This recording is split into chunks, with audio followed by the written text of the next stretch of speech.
name should be Box. Where you at, Suze? I'm ready. You ready? You ready? Hold on, wait.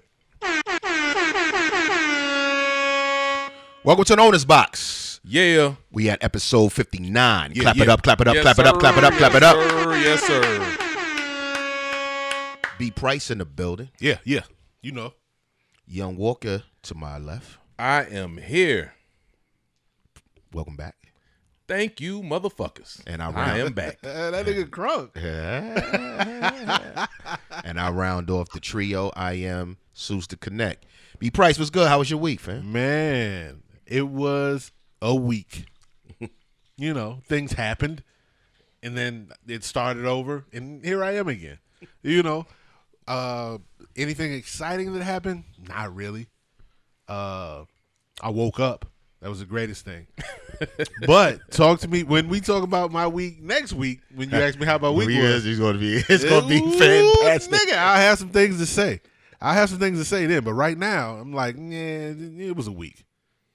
Okay, Young Walker. Man, I had a motherfucking week.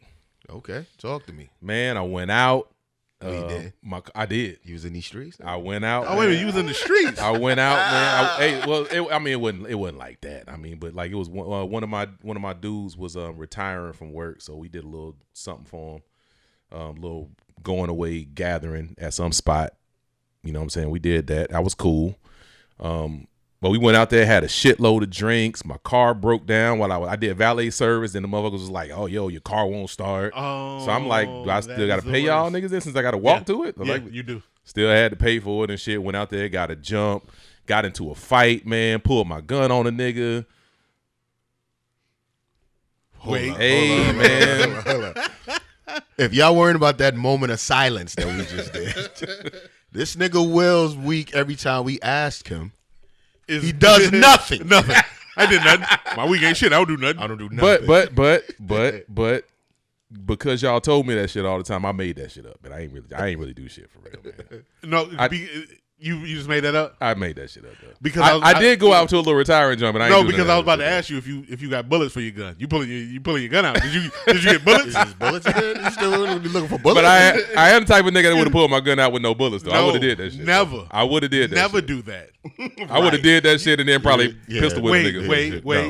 Wait. I want to jump back and forth. Yes, sir. Because we got a guest in the building, and I want to put him on the spot, and I want to say, what famous Atlanta nigga told you about pulling your gun if you ain't gonna pop it? 3 stacks. Don't pull the thing out If you ready to bang. If you ain't ready to pop a nigga, don't pull that shit out. Hold dog. on, but you know what? Don't pull the thing unless you plan to hit something. That's it. Hey, I cannot wait until we introduce this guest. But before you get to that point, Yes. the fact that you mentioned that, I just wanted to just throw a little side note out. I don't know if y'all recall this or if y'all even know this shit, but I got a fetish for black women with gold teeth. Okay. I love that shit. Okay. I love that shit, and it's all because of that video right there. That video I right was trying there. to figure out why he was saying that. Yeah. Okay, got That you. video Got you. right there. Okay. I saw. I mean, that's like one of the great. That's probably the greatest video I've ever Because seen. if I said I got a fetish for women with gold teeth, it'd be like, nigga, you from Florida? You from South Florida? And I'd be like, yeah. Yeah. And it'd be like, what you like? You like the front? You like the bottoms? You like the open face? What do you like? All of There are many varieties. Now, see me, I like all of it. all Right. of them. All of it. Then there'll be caps. Right. And you All gotta of put the age range on. You got to put the age range on certain shit. So as long as they got Yeah, gold teeth. Gold teeth and Can't black. Kylie Jenner and her 55, sisters. 50 with it. Kylie Jenner and her sisters. I went and said bought- gold teeth and black. Y'all gonna stop disrespecting them queens. You gonna stop disrespecting them. Hold up, African man. Hold queens. up. You did. Let's get to my let's nigga, get though. to this guest, man. We got to get to this guest. Since y'all, the people that's watching on YouTube, they just hear people. Yes. They're not seeing anybody. So I need to be recorded. Can I record this? I didn't even see if I could record this. Is there a record Man. button right there? Is that a record button? Uh-huh. That's the call button. You Oh. gonna make me hang up on that nigga. But since we sent the voice that you hear, Right. introduce yourself, sir. For those that are listening and those that care to remember, my name is Dres the B.E.A.T.N.I.K, Yeah. a.k.a. Follow the Hat. Yeah. Who is Dres? For those who don't know. Well, Dres, depending on the time of day. This could take a minute. This could take a minute. Depending on the time of day, Dres stands for the reason everybody's stupid. Oh, I never knew that. Or divine real essence of sound. Right. Okay. Your approach definitely dictates your outcome. There you go. Word. I like that. You know where I met Dres at? At MJQ? No, I didn't. No? Where? You introduced me to him at Apache. I was gonna say that had to be the other place because you didn't frequent too I didn't frequent to any underground establishments. When was this? I came. It was my early times in Atlanta. They was doing some open mic shit. It was like around what time? I don't. I mean, like I wasn't here. I think I was visiting. I don't think I was living here yet. I want to say about 06 or 07, something Probably like that. around there. I came to visit, and he took me to Apache, and I just thought it was a weird place over there. But niggas was up there freestyling. They was rapping and shit. Right. And so Rap shit. Yeah. So it was real backpackish over there. So yeah, you hadn't bought me to MJQ yet. They were doing that at the time when it mattered. Right. Yes. Right. Yeah. We talked about that last week. When you saw niggas rapping, you rapped. You rapped. if you rapped and niggas was rapping, you rapped. Not even last week, the other week. Let me get it together. Right. So yeah. I don't remember the first time I met Dres.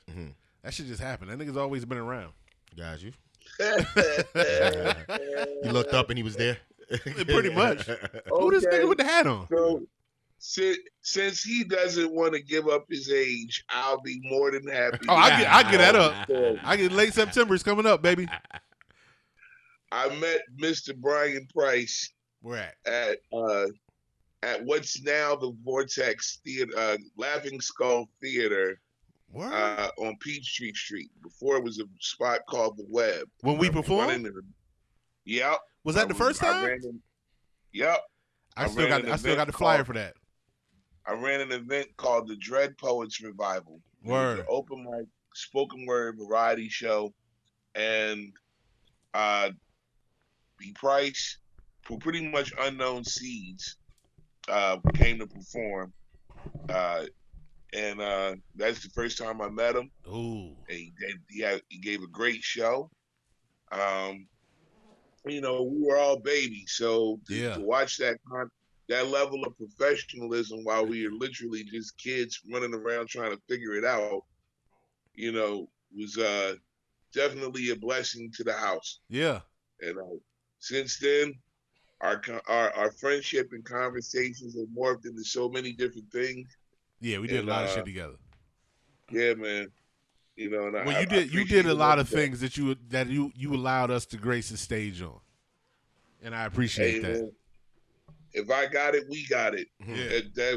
That was pretty much the motto for Four Kings Entertainment. Four Kings, from the library to fucking Somber Reptile to Yin Yang to Apache. To the Masquerade. Masquerade. MJQ. All that shit. All that. Yep. MJQ, boy. All of that, man. And we did all that. And I want to say 75% of the time I did something, you was there. If you wasn't performing, you was there. If you wasn't hosting, you were there in the crowd. No doubt. So I will preface this whole interview by saying, gentlemen, you may hear some things that may shake your soul. Because there have been some late breaking developments that may change your perception of the culture here in Atlanta, for the good or for the bad. But, understood. It definitely it's not a rumor. I was there. Okay. And do we want to get into that first, or do we want to get into Dres first? Well, I want to get in. We want, since he just dropped the bombshell on us, right? Let's go all the way there. What's up with you and MJQ? I'm scared now. you just scared me. I'm kind of scared right now. And then we could go back. What's up with you and MJQ? They had First Fridays gonna come in here. I didn't. You wasn't there. What's going on? Okay. Well, you got to take into consideration this is a 22-year marriage. Mm-hmm. That's a long time. Between host and venue. Yes. I guess the short of it is I am no longer at MJQ and neither is Fantastic Fridays. No longer at MJQ. That chapter of MJQ's history is dead. It has been a slow, undeserving process. I'm making sure that I have no miscommunication with regards to my words, despite whoever hears this for future reference. So I guess it all started with a virus. The virus shut the whole world down. Right. MJQ was not impervious to said virus. Came in and fucked everything up. Kicked over the coffee table, feet on the couch, all sorts of shit. All that shit. Shut it all down. And upon reopening, MJQ, the MJQ concourse as a venue and institution found itself in a bit of a financial bind. There's a young man that decided to put his resources up to help keep the lights on and keep the party going. Mm-hmm.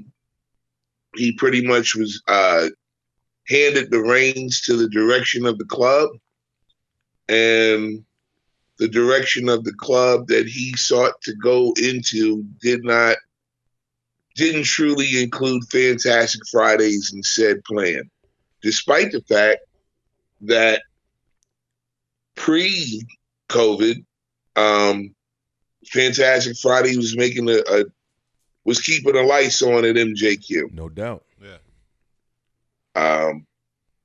Which seems to happen a lot in Atlanta, and its tumultuous relationship between venues and Black culture that's owned by others. Mm-hmm. It's historic. It's systemic. We understand it. We know. I mean, but it's also the nature of the business that we're in. So pretty much how it all went down is, this new owner decided to try to dismantle Fantastic Fridays brick by brick, starting with DJ Fudge and his mishandling. Yeah.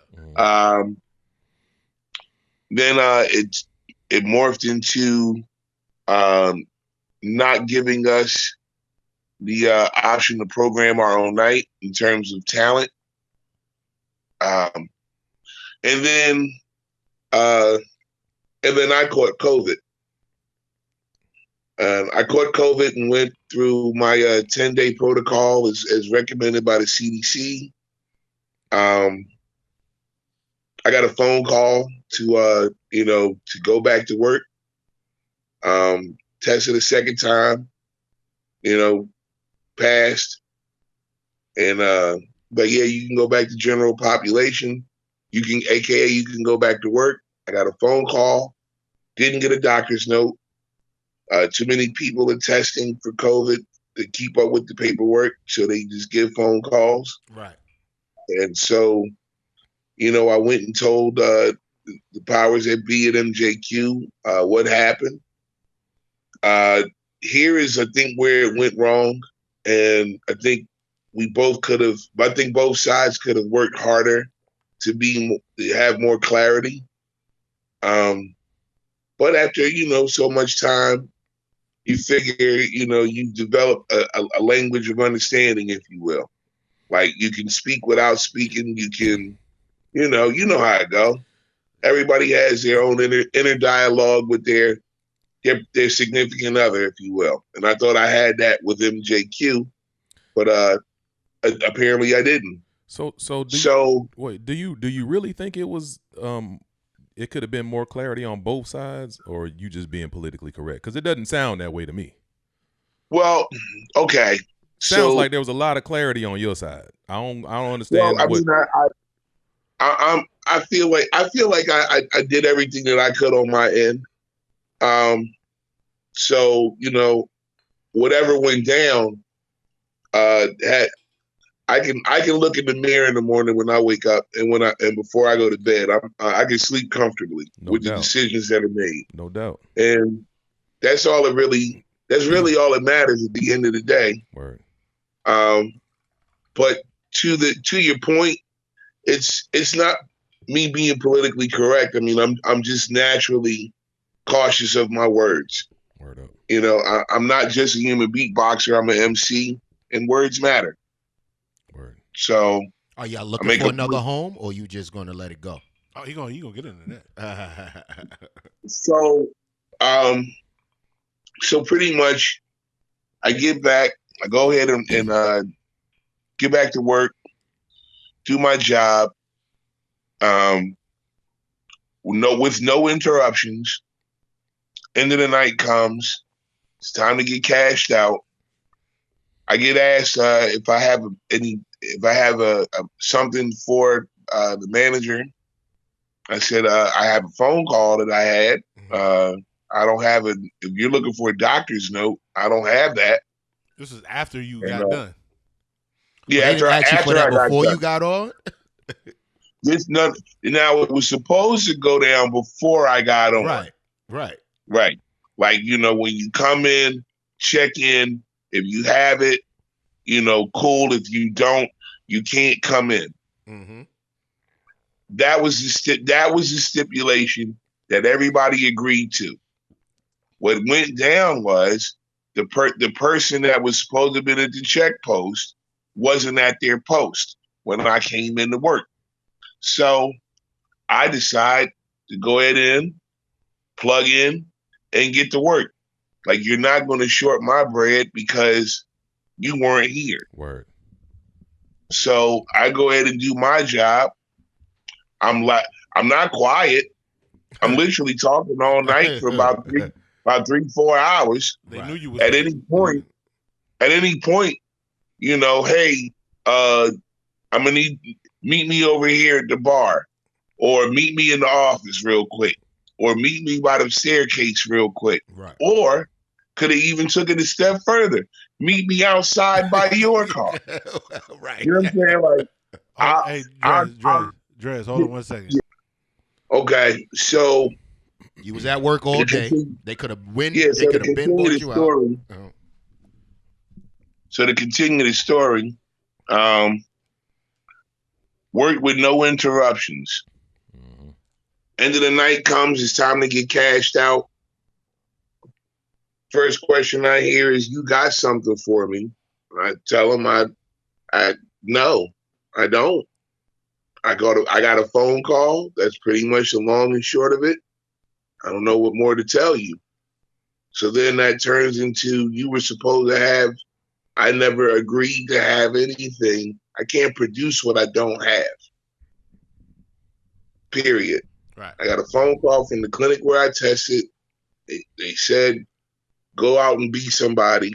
So I came out here to be somebody. The rest is the rest.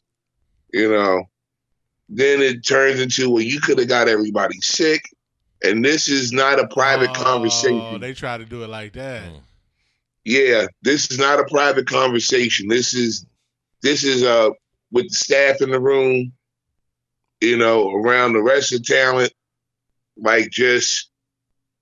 okay, I'm watching how this is going down. Yeah. And, oh, you're trying to get a nigger moment where there ain't no niggas. Yeah. I'm not a nigga. I'm a black man. There's something completely different about me, especially in that environment. So he's like, yeah, you should have been socially distant. He's trying to give me all this other all this shit, all this crap. And I'm like, bro, I've been social distancing before this shit was in fashion. Mm-hmm. Like, nigga, I'm on a stage by myself every Friday for 22 years. The closest person that you give a fuck about is literally 30 feet away from me at a bar.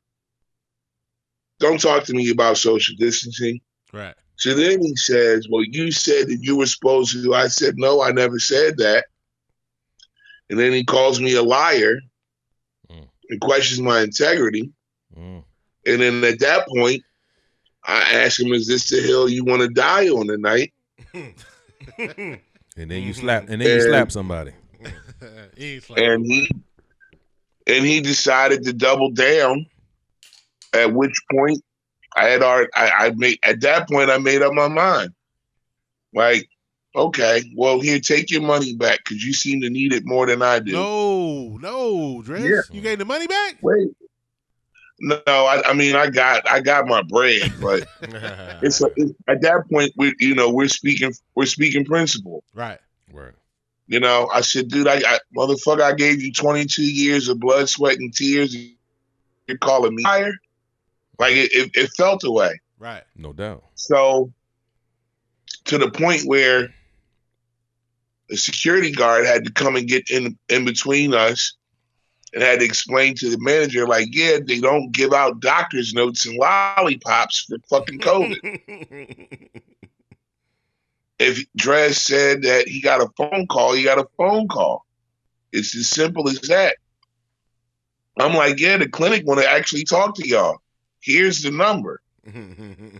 Like, if you really want to get to the bottom of it, right here. I don't have shit to hide from none of y'all. I don't fear y'all. So why would I fucking lie to you? Like, the fuck out of here. So I get my bread, I leave, I go get my late night snack, I go to treatment, I come home, go to sleep, wake up the next day and feel the same way. Like nothing changed. In my head, it's like, fuck them people. Mm-hmm. Like, there's plenty of things you could call me in life. You can't. Liar's not one of them. Not in the business that I work in. Like, where your word is everything. So, at least that's how it works where I'm from. No doubt. Like, no. And on top of that, this is home. Yeah. You know what I'm saying? Like, I'm not going to shit where I'm not doing that. I'm not fucking up the crib, son. You know what I mean? So you got the next day after treatment, you at the crib. Yeah. So next day, I'm sitting here. I'm trying to be okay about it, but at the same time, I'm like, shit. That's 22 years of my life. Word. Wait a minute. So how did it end though? Because where you speaking now, there was some sort of thing that happened at the end of the night. Was it like a don't come back here? No. Oh, no. The conversation didn't end with a don't come back here or a I quit. It just ended with me taking my bread and leaving. Okay. And cool. You deciding you just wasn't gonna come back. I decided. Right. Word up. And and that's the important part to all of this. I didn't get. Most definitely. I've never gotten fired from a job. I don't work for people. I work with people. Word. So the whole point of being an entrepreneur, at its core, I don't work for you. I work with you. So when you decided this, how did that play out? Well, after crying about it, don't get me wrong, I'm a human. Right. You know what I mean? Like 22 years is a long time. That's a marriage right there, man. Pretty much. That's a marriage. Look, man, in that number of years, you have become a staple of what Atlanta is. So that's a big thing in itself, because I know from my point of view, I don't do shit. But I know one thing that I was gonna do, whether it was voluntary or B Price made me do it. We was gonna be at MJQ when you was there, and you was most of the time you was there. That's history right there. That's not only is that like a marriage. That's history, man. Right. I feel you. So after I pretty much, got over feeling that way, and the anger started setting in. I had to get rid of that real quick. I love dwelling in the anger. I'm gonna sit on that for you. Goddamn, Anakin. You a good dude. You a good dude, man. I'm respecting you more and more the more I listen to you talk. I choose violence. Nigga will. Right. Like I could that was the thing. Like I couldn't wake up and choose violence. I can't wake up and choose violence. I got a whole nother fight on my hands that's bigger than MJQ. Right. So it has to be a speed bump. No matter how big the bump is, it has to be a speed bump. I can't take it all on for what it is. Word. And apparently I was listened to. And here, boys and girls, is my testimony. So I'm literally jobless, trying to figure out how the fuck I'm gonna go ahead and pay these bills moving forward. I get a phone call from my brother, King Fresh. Shout out to Fresh. With Takeoff ATL, Crown Me Clothing. He calls me and he's like, we're about to pull the trigger on the deal. And I'm like, what are you talking about? He's like, we're buying the union. Boom. Bong. What do you bong. Bong. Bing bong. There it is. He says, we're buying the union as a family and I need you. I said, well, you're not talking to your brother. You're talking to Phil Collins. And I've been waiting on this moment for all my life. Word is bond. So bars. So, we're owners. We're venue owners. I went from literally being a host and a promoter and an event producer to being a owner. Right. And it only took 22 years and a couple of hours for it to happen. Yeah. Yes.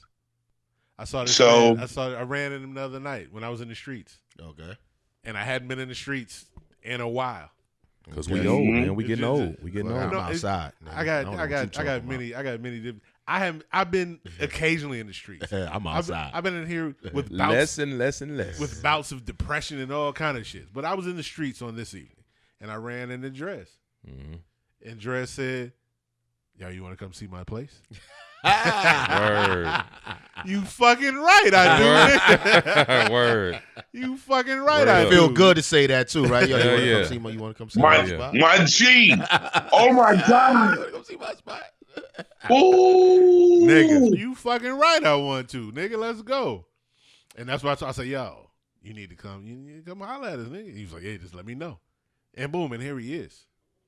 Boom. Here he is. Yes, sir. Yes. But I'm gonna ask you this, Dres. You my nigga. Yes, sir. So let me get in frame so you can see me. You've been here.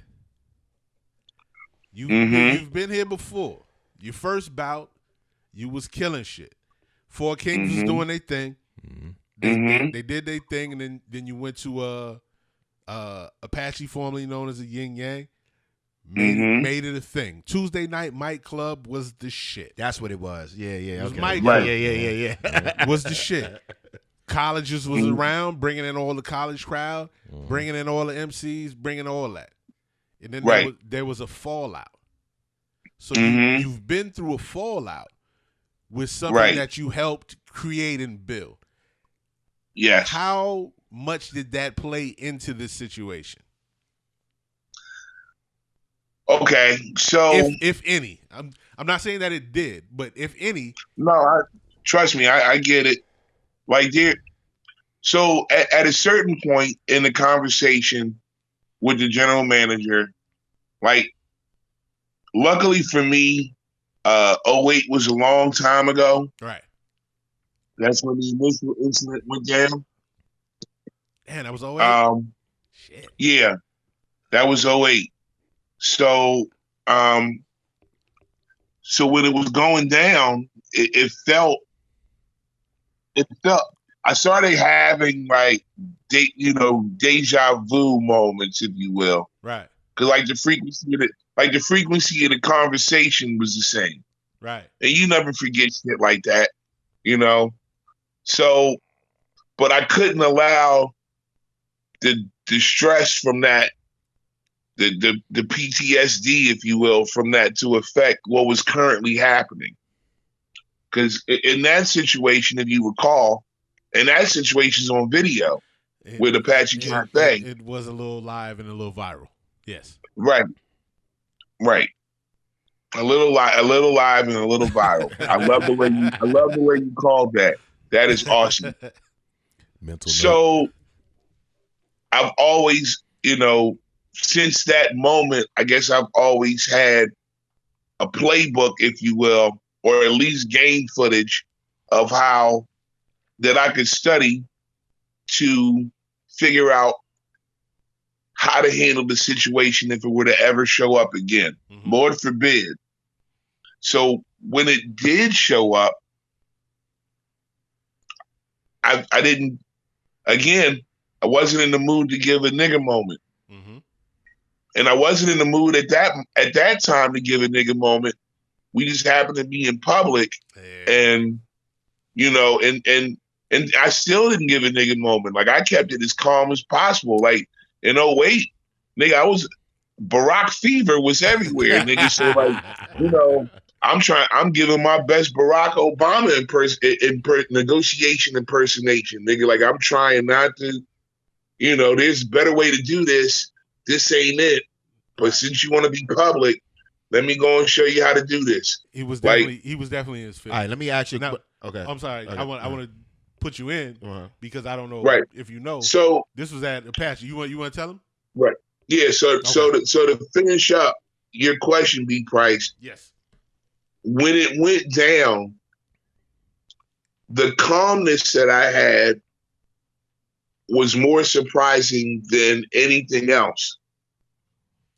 Because when I got to MJQ, I came to MJQ not because of anybody that currently works there. I came to MJQ because of its founder. I happen to know George Chang as a human, as a person. Mm-hmm. Like, I've known George Chang since MJQ was in actually shit before then.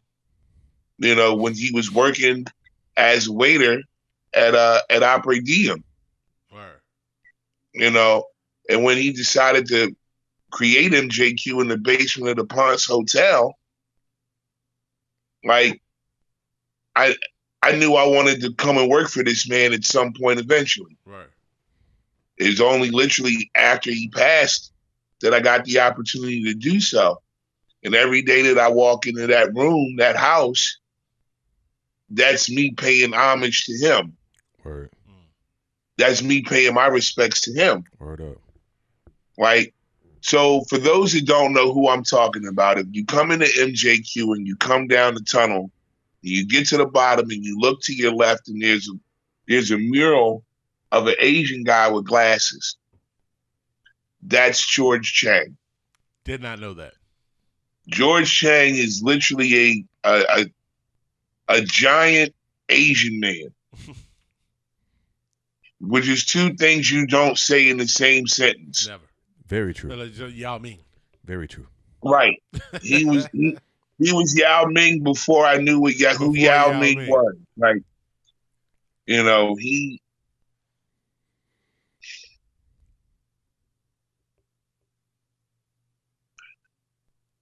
The moment it went down and I felt myself feeling like I got to leave here for my own sake, my own health, my own sanity. Mm-hmm.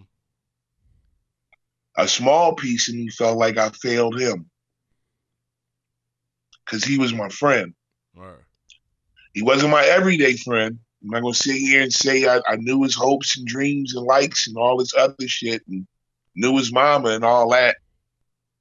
But I knew the man. And I knew him well enough to want to work in an establishment that he built in order to preserve a legacy. Because I want my legacy preserved at some point. Yes. And that's why when it ended, that's why it hurt the way it hurt. And I think because of that hurt, my ancestors heard me and blessed my family with this new opportunity. Word up. I'm a Muslim man.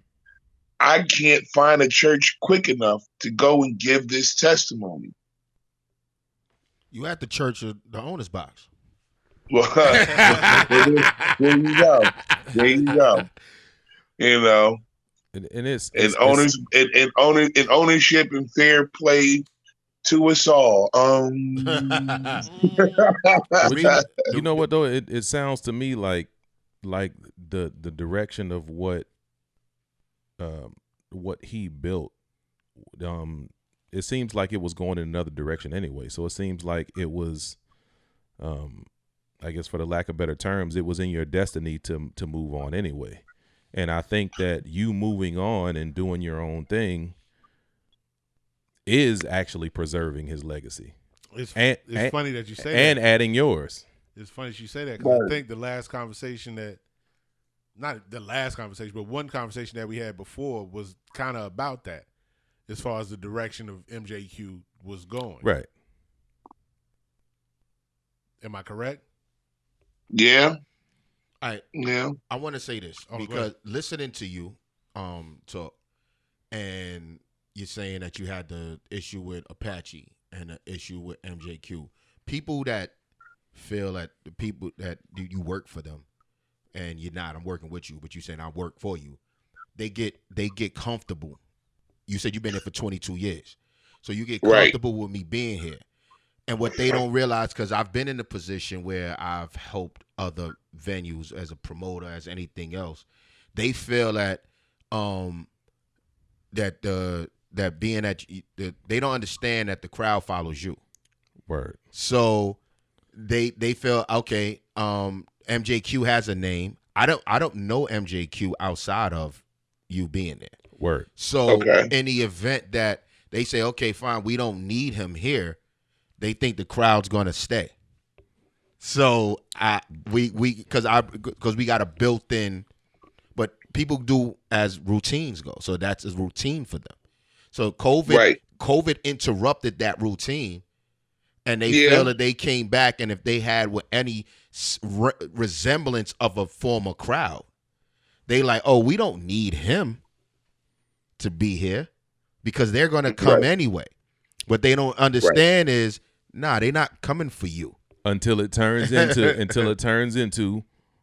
If they remove where the fuck is Dres at? When you remove that part from the equation, right. Let's see if that's still here.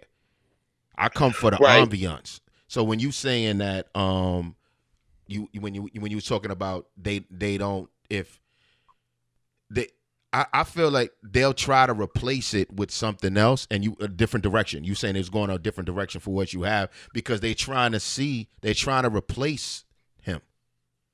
So that was already in the works before that issue even came up. Exactly. But my thing, my question is, trust me, I already know.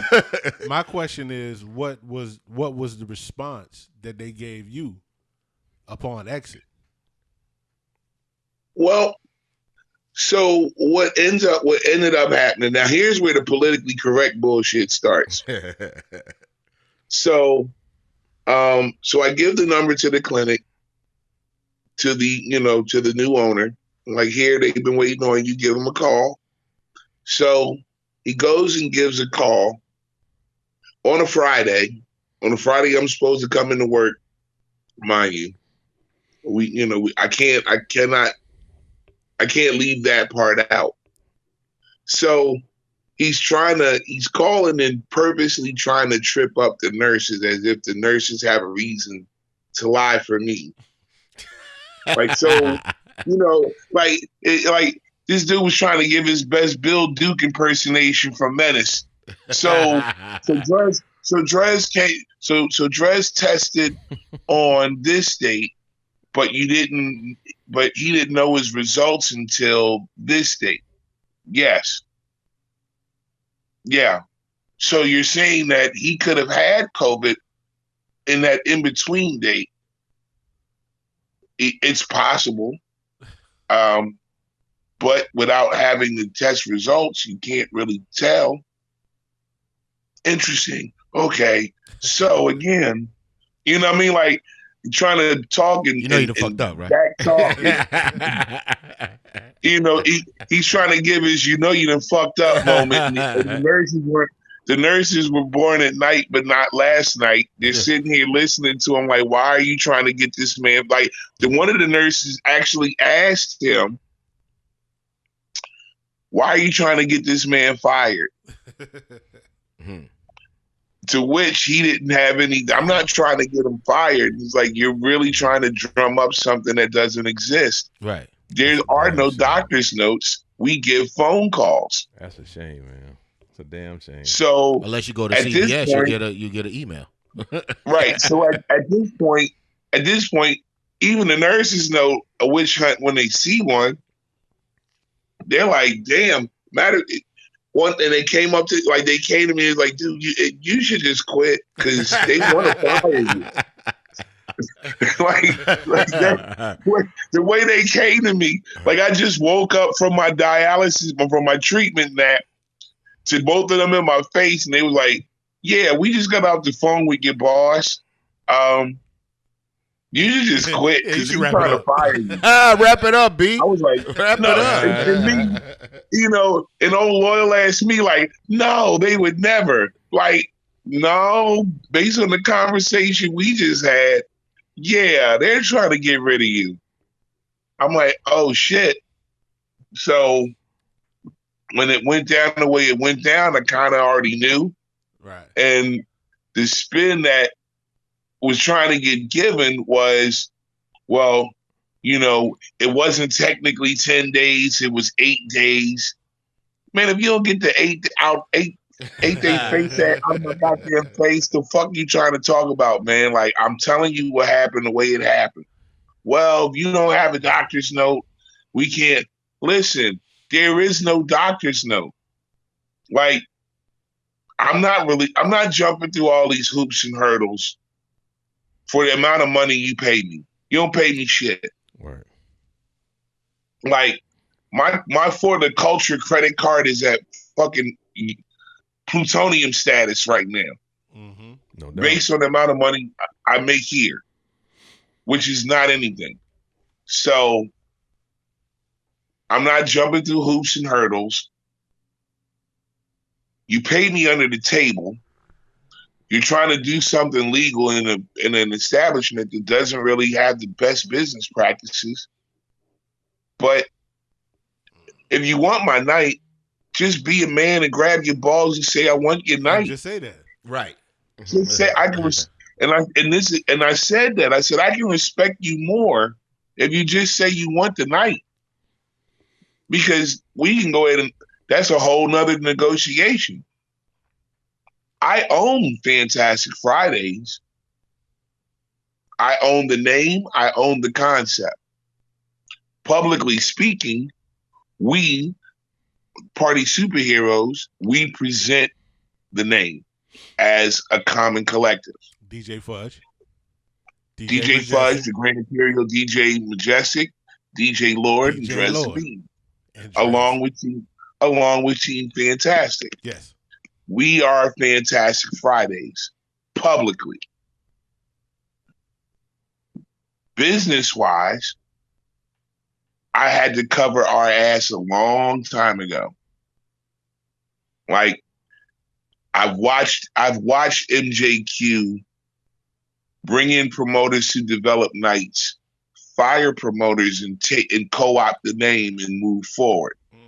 That's what I'm talking about. Right. You're not doing that. You're not doing that with me. Mm-hmm. You're not doing that with us. Like, when we leave, we're out. And so, as you said, I made, maybe I'm showing my age, like you said. or not wanting to show my age. I don't remember the first time I went to MJQ, and I don't remember how I got there, but I was there. I don't remember. But I was there, and that's most people. And I'm just glad I was there. And when I was there all the time. We talked about that before. Right. I was there all the time. I've only had a couple of experiences that were not favorable at MJQ. Right. One was with my homegirl Rim. Mm-hmm. Got punched by some nigga, and they was giving her a hard time trying to get the video footage. I didn't feel that. I was like, why are you not protecting this woman, this black woman, who was assaulted in your establishment, trying to get the footage to see who the fuck assaulted her? That was one. Yeah. The other thing that's been playing in my head since we started talking was Grip. Oh shit! Grip and Suki. All I keep hearing in my head is banned from MJQ. Yep. Banned from MJQ. I was gonna ask. Right. That's the same shit keep playing in my head. It was like, how you ban Grip from MJQ? Right. Come on, son. This Grip plies. Right. But anyway. Wow. Okay. You know, I may have aged out anyway of going up. Yeah. But I will say I fuck with Roots. I think Roots still do something up there. If Roots do something, I'll fall through. Yeah, he just did Face Off this past Friday. It was also Asha's birthday. Yeah. Oh yeah, we shouted up, but we didn't go. Yeah, he was recording. We was recording. Yeah. We didn't make it. That was the long pod. Right. We didn't make it. But yeah, Roots. I fuck with Roots. Yeah. What I can say here at this juncture is I have to keep that. I have to close this chapter. I know I'm going to talk about it for a minute. Trust me, I know. Yeah. What I say and what God dictates are two different things. So every time I say I'm not talking about MJQ no more, we get rain. So, and that's God laughing with tears. Like, you said you weren't going to talk about it. That's funny. So I know why to talk about the past to tell them where you at in the right. present. I mean, and I get that having to talk about it is part of the process. So that being said, being on this side of it, one is refreshing. Two, I probably could have had my freedom papers a long time ago. I just in my head didn't think that I hadn't seen an owner that I respected that was my age at the time when the offer came. So I just automatically assumed that I'm too young for the job. And I didn't want to I didn't want to be the Rams head coach, the head coach of the LA Rams. I didn't want to Sean McVay myself. I didn't want to be that guy. Indeed. Like, oh, he's dope at what he does, but he's a kid. He don't know what he's doing. At 30 something. So I shied away from the opportunity to own all this time. And so when this went down the way it went down, it was like, well, I guess I have to get out of the boat and I have to get in the water. Yeah. And luckily for me, instead of falling in the water, faith got me to walk on the water. I like to say he's Jesus out here. I'm too far away from the shore to go back. I'm too far away from the shore to swim back, and I'm nowhere near my destination to swim ahead. So, but I got to get out of this boat. It seems like you were put in a position where you were put in that position. I know you were saying that you probably could have done this earlier, but it didn't feel right. But the perception is, I think the perception is from people who probably don't know your story, in its entirety is that you were kind of put in this position, and now you're doing it, right? So I think that. Is that me? That's you. Yeah. My bad. But the thing is, Father do I this. still hear you. Going back with the Apache shit. You know the Yeah. Apache shit? You were saying it just now. I don't know about it. Yeah. Dres built the shit up at Apache, the Mike Club and all that, and then there was a falling out with the owner there. Right. Which may or may not be on the internet now. I haven't looked in a while. A bit viral. Yeah. It's called the greatest MC battle ever. The letters MC. Well, apparently it's still I'm online. gonna look that up. He I'm never taking that shit off. Oh, you did? You posted it? Hell yeah, I posted it. Fuck that. I want the world to see how they do it. He was wilding. He did this on the night of the show, on the Tuesday night, and got up on stage and got the mic. Like, this is my shit, so I can get a mic, and fronted on this nigga. It was on some money shit, on some bullshit. Like, he fronted on this nigga on stage during the show, but hey, it's at my venue, so I can do what the fuck I want to do. Right. And so after I verbally Bushido bladed this nigga, you know, I wanted everybody to see what it looks like, so I wouldn't have to answer questions about it. That was the main reason why I put that particular incident. I didn't know you put it up. Yeah, like somebody sent it to me. Somebody sent it to me. Yeah, and I watched it. And I put it on my YouTube page. Transparency. Yeah. I listen, man, when you do this shit as long as I have, you learn, like, you don't line nobody up. You don't line people up, because that's the easiest way to usher in your downfall. Yeah. If you don't do right by people, people will fuck around. People you ain't never thought of would even be in the same room with each other would fucking conspire to take you down, bro. Well, and that's the reason I asked you, because about that situation, like, and then you talking about this situation, that was like, yeah, goddamn, niggas is on some bullshit. So it's only right that it comes to where it is. It's only right that it comes to where it is, because At a point, you doing what you're doing, you being where you've been, it don't need nobody. It shouldn't be nobody telling you what the fuck you doing at this point. You would think, right? So here we are.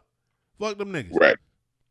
Let's move. Right. Oh, but what I was gonna say before my fatherhood alarm took over, what I was gonna say was, and this is real quick, was that you seem to be in the position that you're supposed to be in when you're supposed to be in it. Right. You know what I'm saying? Like, this happened when it was supposed to.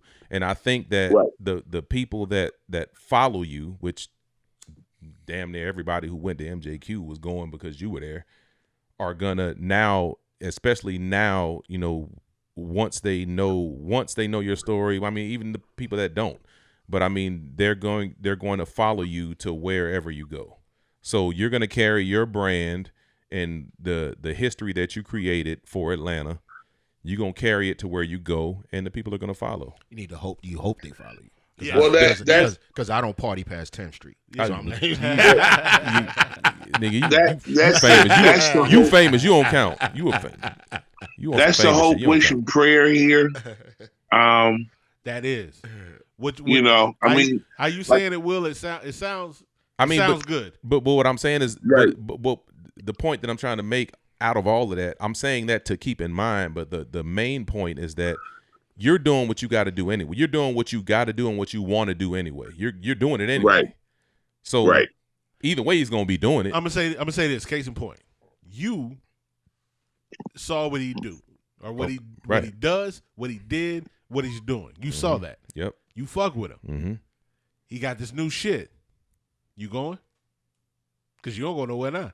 Well, I mean, but I don't go nowhere now. And that's the thing. But if I were, you gonna fuck? But with if I now? were to go somewhere now, Yes, I would. You're gonna have bottle Most service? definitely, yes. Y'all gonna have bottle Yes. service? So here's No, he didn't hear you. You ain't hear him. You heard him, Jess? no. You gonna have bottle service? No. Nah. Can we bring bottles with us?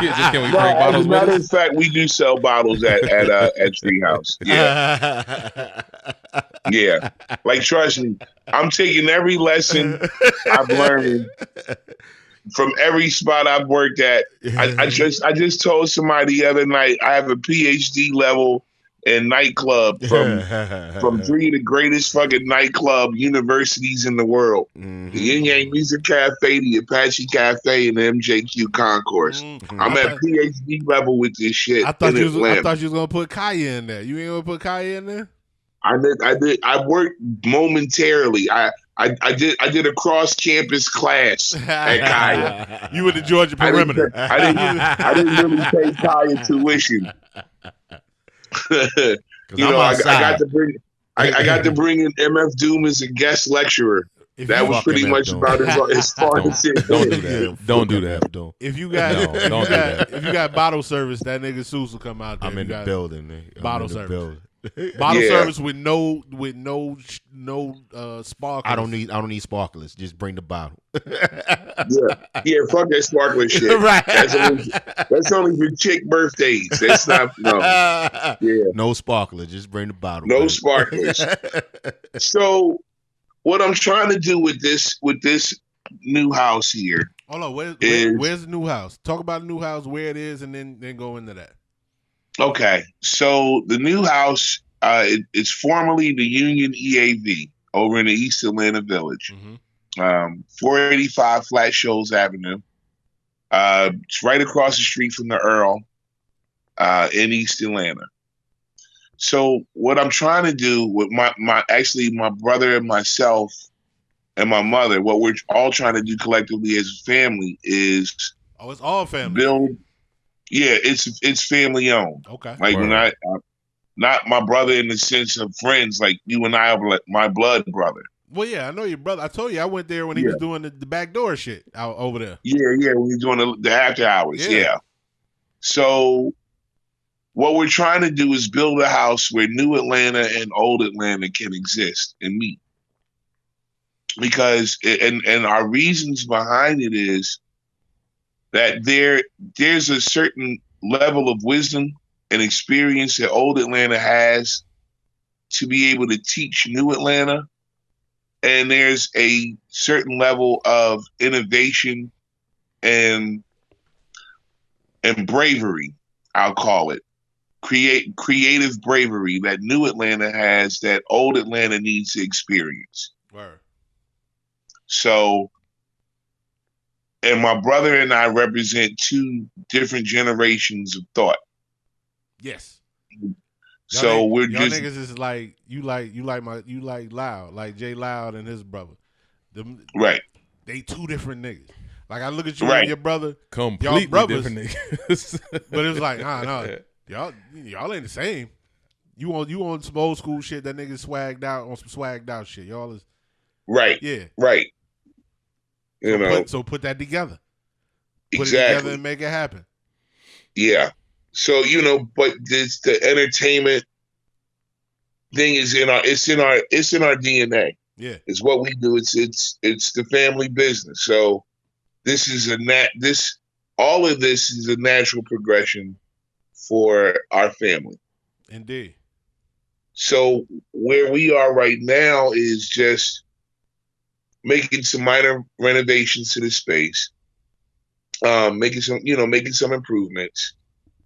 We're about to start stepping in the staffing in the next 2 weeks. Mm-hmm.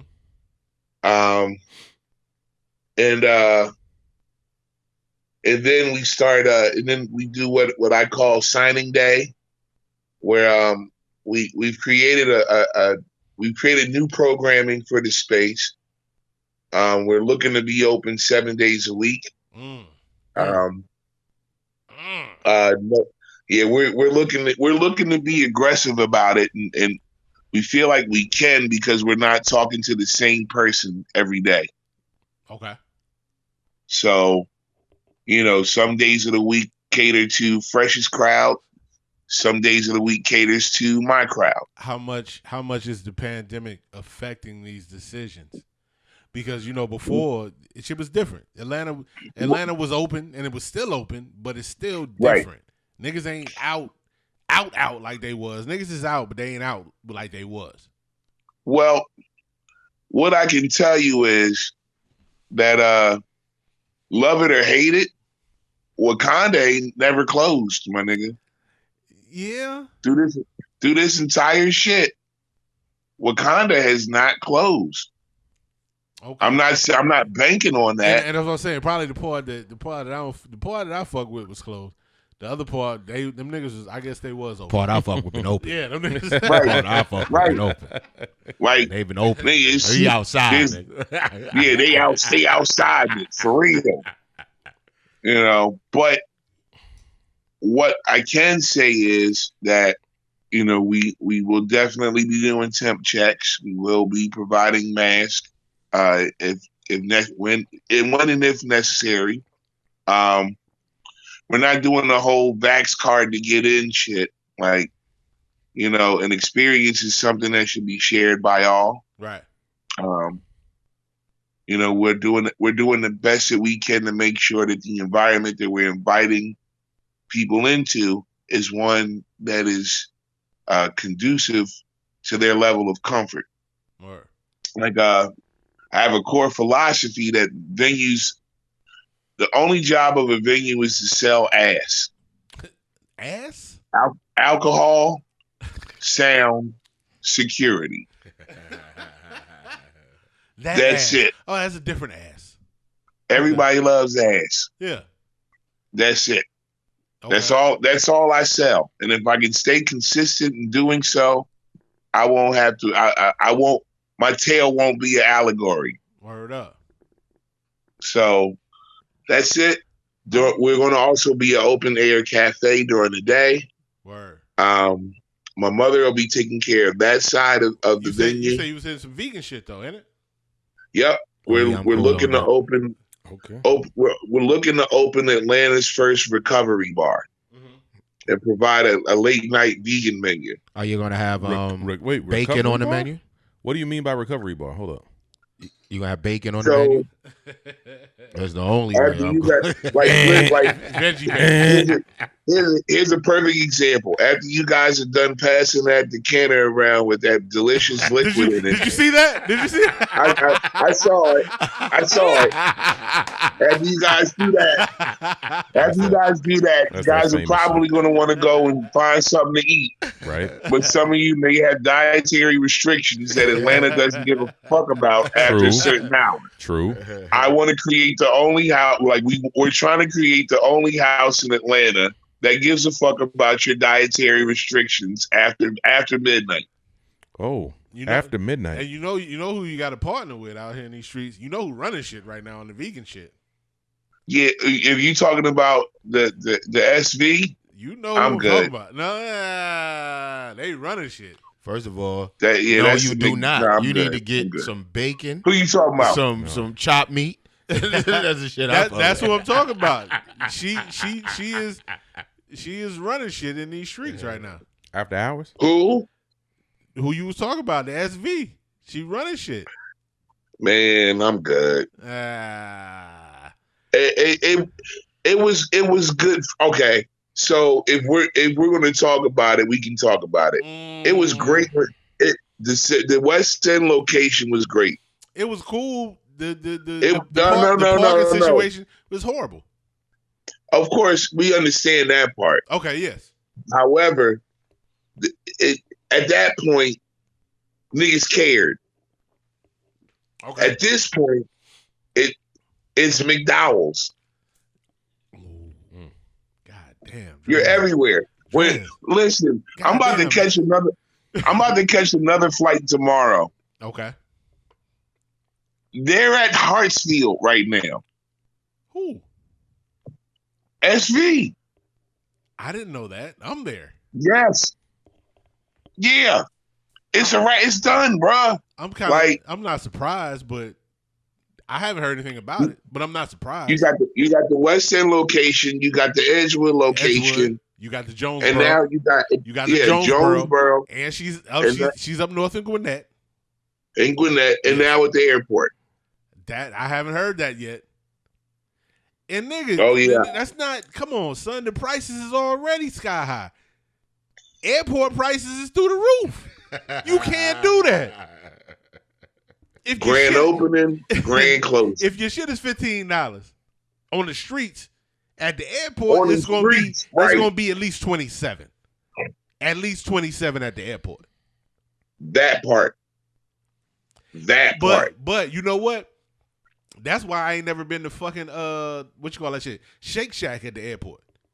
Cause their prices are through the fucking roof. I didn't even know there was a Shake Shack. You don't need to know. But I went to Annie's though, and their prices is just fine. Yeah, but no, Shake Shack at the airport, the pretzel spot. The pretzel shop. I hate that shit. Shake Shack. You go there? Shake Shack. Yeah, nigga. Who doesn't go there? You. Niggas who drink Coke 45 don't go there. But Cha-ching. fucking Shake Shack at the airport, they prices up there, through there. Not fucking with them. I can only imagine what they gonna look like out there. Jesus Christ. I can't believe niggas go to the pretzel spot. Yeah, nigga. That's right. I fuck with the pretzels. Like it's not worth it. Damn. Like I'm not. Listen. I'm super amazed and proud of what she's doing as an individual and as a business. That is incredible. Of course. It's incredible. Yes. I'm never eating from there. Until you have it. No, I'm not. I'm cool. I'll bring you some. No, I don't want none. No, not that you said that. Okay. Not that you said that, I'll bring you some. I'm good. Don't waste your money. It's good. I didn't know we were talking about you said the same thing about the Bloody Mary. That's not what I said. Dres. Hey, wait. I didn't know we were talking about them. It don't matter. I'll bleep that out. I'll bleep that out. Okay. I caught myself. We'll bleep that out. Right. I don't. That's the last thing I need to hear right now. I know. We ain't cutting nothing now. No. That I'll cut out. That I'll cut out. I don't cut nothing out. But that I'll cut out. Hey, listen, Seuss, you ain't lived till you niggas is problematic. Until you done had a gaggle of goddamn angry vegans after your ass. Nobody said nothing. Nobody said nothing until I said it. I slipped up and said it. Right. That's Let it go. Right. No, it's out of there. But Dres, I'm gonna ask you this. Yeah. Dres, have you ever had a Bloody Mary? Of course. I know you have. That was a rhetorical question. How do you feel about Bloody Marys? Oh, well, shit, after a night of hard drinking? Yes. That shit is great. Let's talk about it. What would you like to have on your Bloody Mary? Okay, so my Bloody Mary, when I was drinking, consisted of tomato juice. Right. Okay. Vodka. Right. Okay. Olives. Okay. Cayenne pepper. Okay. Celery stick. All right. You're welcome. Now, all right. Have you seen the brunch and extra Bloody Mary? Yeah. Have I seen the what? The brunch and extra Bloody Mary. The brunch Bloody Marys. No.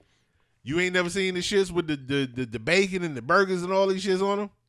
Fuck no. You've seen this. Cut it out. Just sent the no, picture. I haven't. Yeah. Okay. No, you don't do that. Look at my Instagram later. Okay. So there's a brunch Bloody Mary. It's called a loaded Bloody Mary. A brunch. Okay. You don't loaded or brunch. Price, you don't do Mary. that, man. Don't do that. Oh, I did. That's not no. I did it. I did it before, and Seuss just there's a Seuss Bloody Mary now. Seuss just got accustomed to the Bloody Marys.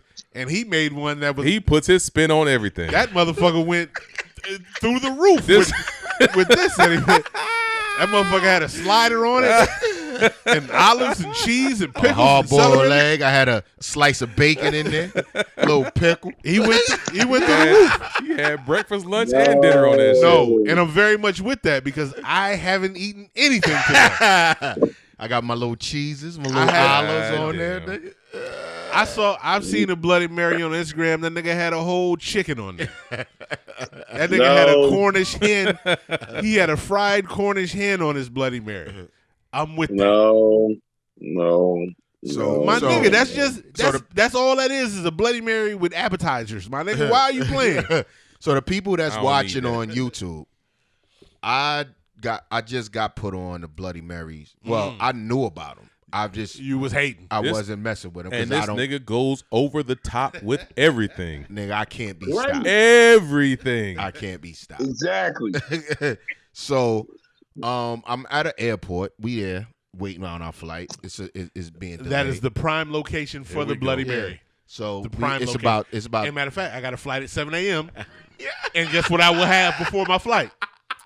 A Bloody Mary. You fucking know it. With a Cornish hen on it. But no, they don't have that at the airport. Right, they don't have that at 6 But I will have a fucking Bloody Mary at the airport. I know you will. So I ordered. I actually ordered a pizza. So it's taking a while, and I didn't want to drink anything. It's at 10:30 in the morning. I ordered a pizza. You ordered a pizza and you replaced it with a Bloody Mary. No, I ordered it. I'm waiting for it to get done. Both of them. So I said, I sat down at the bar. I was going to grab. I was like, yo, y'all got a Heineken and a Corona, and then she was like, yeah, either one of those. I was like, wait a minute. I seen she had just bought a Bloody Mary over to somebody. Talk about it. So I was looking, and I looked at it, and then I was like, that's a lot of stuff going on with that fucking Bloody Mary. So I was like, wait a minute, hold that Corona at 10:30 in the morning. Give me one of those. I like, let me get one of those. Give me the vodka. And she said, okay. I was like, I never had one, so let me try it. Wait, they sell Coronas in the I was in Syracuse. Cut it out. They sell Cut it out. They They sell everything. I don't go nowhere. I go nowhere. I don't know. I want to interrupt you real quick. Right. Don't forget where you at. Uh-huh. I worked at a liquor store, Mm-hmm. and I worked on the morning shift a couple of times. It's a sad thing. Why is that sad? Because niggas is outside like a sneaker release. Niggas is outside like it's a sneaker release. They outside waiting. Lined up. They waiting for you to open. And when they come in, they be like, yo, give me the McCormick's. Give me the McCormick's. Give me a pint of McCormick's or half a pint of McCormick's vodka. Cheap shit. Yes, cheap shit. Bottom. Yeah. Shit like $1. Right, but that's $1. It's like $1. And then they go. And you'll see them niggas all day. That sound like me. No. I done drove That don't past. sound like you. I drove past the liquor store so many times, wondering when it was gonna open. Wow. I'm like, So- it's like so 9 o'clock. What the fuck? She ordered, and I'm watching her make it, and I'm like, oh, okay, that's what's up. So she sat in front of me. I said, that's a lot going on there. I said, well, give me everything except the jalapenos, because I don't want any jalapenos at 10:30 in the You morning. want that hot shit? Yeah. So Hot shit. she said, Does okay. she have bacon? She said, no, hers didn't have bacon. I was looking it up online, and I seen somebody with a that's bacon just you. strip in it. Yeah. No, I seen somebody with a bacon strip, so I was like, okay. So after I sat there, I was like, okay, let me try. She said, let me know what you think. And I drank it, and it was freaking delicious. The fucking delicious. I was like, yo, I don't even mess with tomato juice like this. So I'm like, yo. Unless it got vodka in it, bitch. Yeah. I was like, oh, and then I seen she went and grabbed Amsterdam vodka. I said, yo, can I replace the vodka? She was like, yeah, what do you want? I said, can you put Grey Goose in it? And she goes, yeah. I'm like, okay, fine. So she threw the Grey Goose in there, and I'm like, okay. And I tasted it, and I was like, So I'm like, what's in it? Tell me what's in it, and I'm going to go make it at my house. So she was like, it's celery salt, what you call it, hot sauce, Tabasco. You can use hot sauce or you can use Tabasco. All that. Worcestershire, Fucking onion, salt, and then the garnish. Sriracha. Yeah. It's use a sriracha? bunch of joints. Yeah. Or hit them with Dres just said. With the cayenne. The cayenne. Yeah, cayenne. You can throw that cayenne in there. Horseradish. Smoked paprika. I got horseradish. You got smoked paprika. I got smoked paprika nigga. in my You put that fridge. in yours? Yeah. I did whatever they tell me to do. You sure did. Because it's 3 different joints that you and did. this I put them nigga- all together. This nigga got 3 huge bottles of Grey Goose now. So I ordered some joints, and they got different flavors. He been had a Grey Goose. I've been had the Grey Goose, but they had different flavors, and I was like, oh, I can wild out in here. I can have it got sweet and hot and tangy. They got the spicy joints over here. Can they see all the flavors on the camera? Yeah, they see Look them at all. that It's shit. straight across. This nigga got Yo, 4. I'm gonna be in here This man. hitting people with the Bloody Marys. Making fucking Bloody Mary. Hey, my nigga, fuck what he talking about. I'm here for it, my nigga. Right. When I come through, if you want to drink, You get the Bloody if you Marys. want to drink Bloody Marys, we Let's drinking Bloody go. Marys. I'm with it. I just And gotta people- say, I gotta people save always- room. I gotta save room. People when they be on TV, they be having drinks, but they drinks be full. Them niggas ain't really drinking. Put Colt 45 in that nigga shit. Hell yeah, I'm with it. I'ma try it. I'm with that. At the brunch shit, we was having mimosas with instead of champagne with the orange juice, it was beer. That's what's up. Throw you with some it. Colt 45 and I'm orange with juice that. Nah. at the brunch. And we was rapping. I ain't even tell niggas my week. Oh, we Yeah, get your week? we jumped right into Dres. What, What's happening with your week? I'm sorry, brother. What happened with your week? Nah. I got you on live too. Oh, that's it. Actually had a long and difficult week. My uncle passed. I saw that, man. Yeah. I meant to say that when I came Yeah, in. I'm sorry to hear Yeah. that, man. My And condolences. so Hey, my mom's like, when I was with to Florida, and no, my thing is, we talked about that. How's your mom's doing though? I'm gonna get to this. Okay. Right. God what it is. damn. So, the crib that AMD and them is in, that's my Uncle Abe's house. They bought it from him. In Carroll City. Yeah. Word. So when my mom used to send me to Florida, I used to be in that Yeah. house. That room, not where the studio is. The other room is my room. That's where I used to stay at when I used to come down to visit him. Yeah. And so then I was staying in the DJ room, but then he wound up selling it to AMD. So he That's told when me you was driving the big tank. that was before that. He Before bought that. me that car. Okay. Yeah, he bought me that car, but I was way before then. I used to come down to visit before I even came. She used to send me out of New York. Okay. She didn't want me to be in it. Like he took me to Disney World for the first time. He taught me to fish. Like that that's my uncle. Troublemaker, So, yeah. Your mom's brother. No, that's my mom's uncle. Oh, word. That's Right. great. Yeah. I thought that was okay. I thought it was a brother. Okay. No. That's my mom. That's Uncle Abby. That's my uncle. That's Great my though. mom. Yeah. Yeah. Okay. Yeah. So that's actually Nate Larry. Yeah. That's his mother's brother. Word.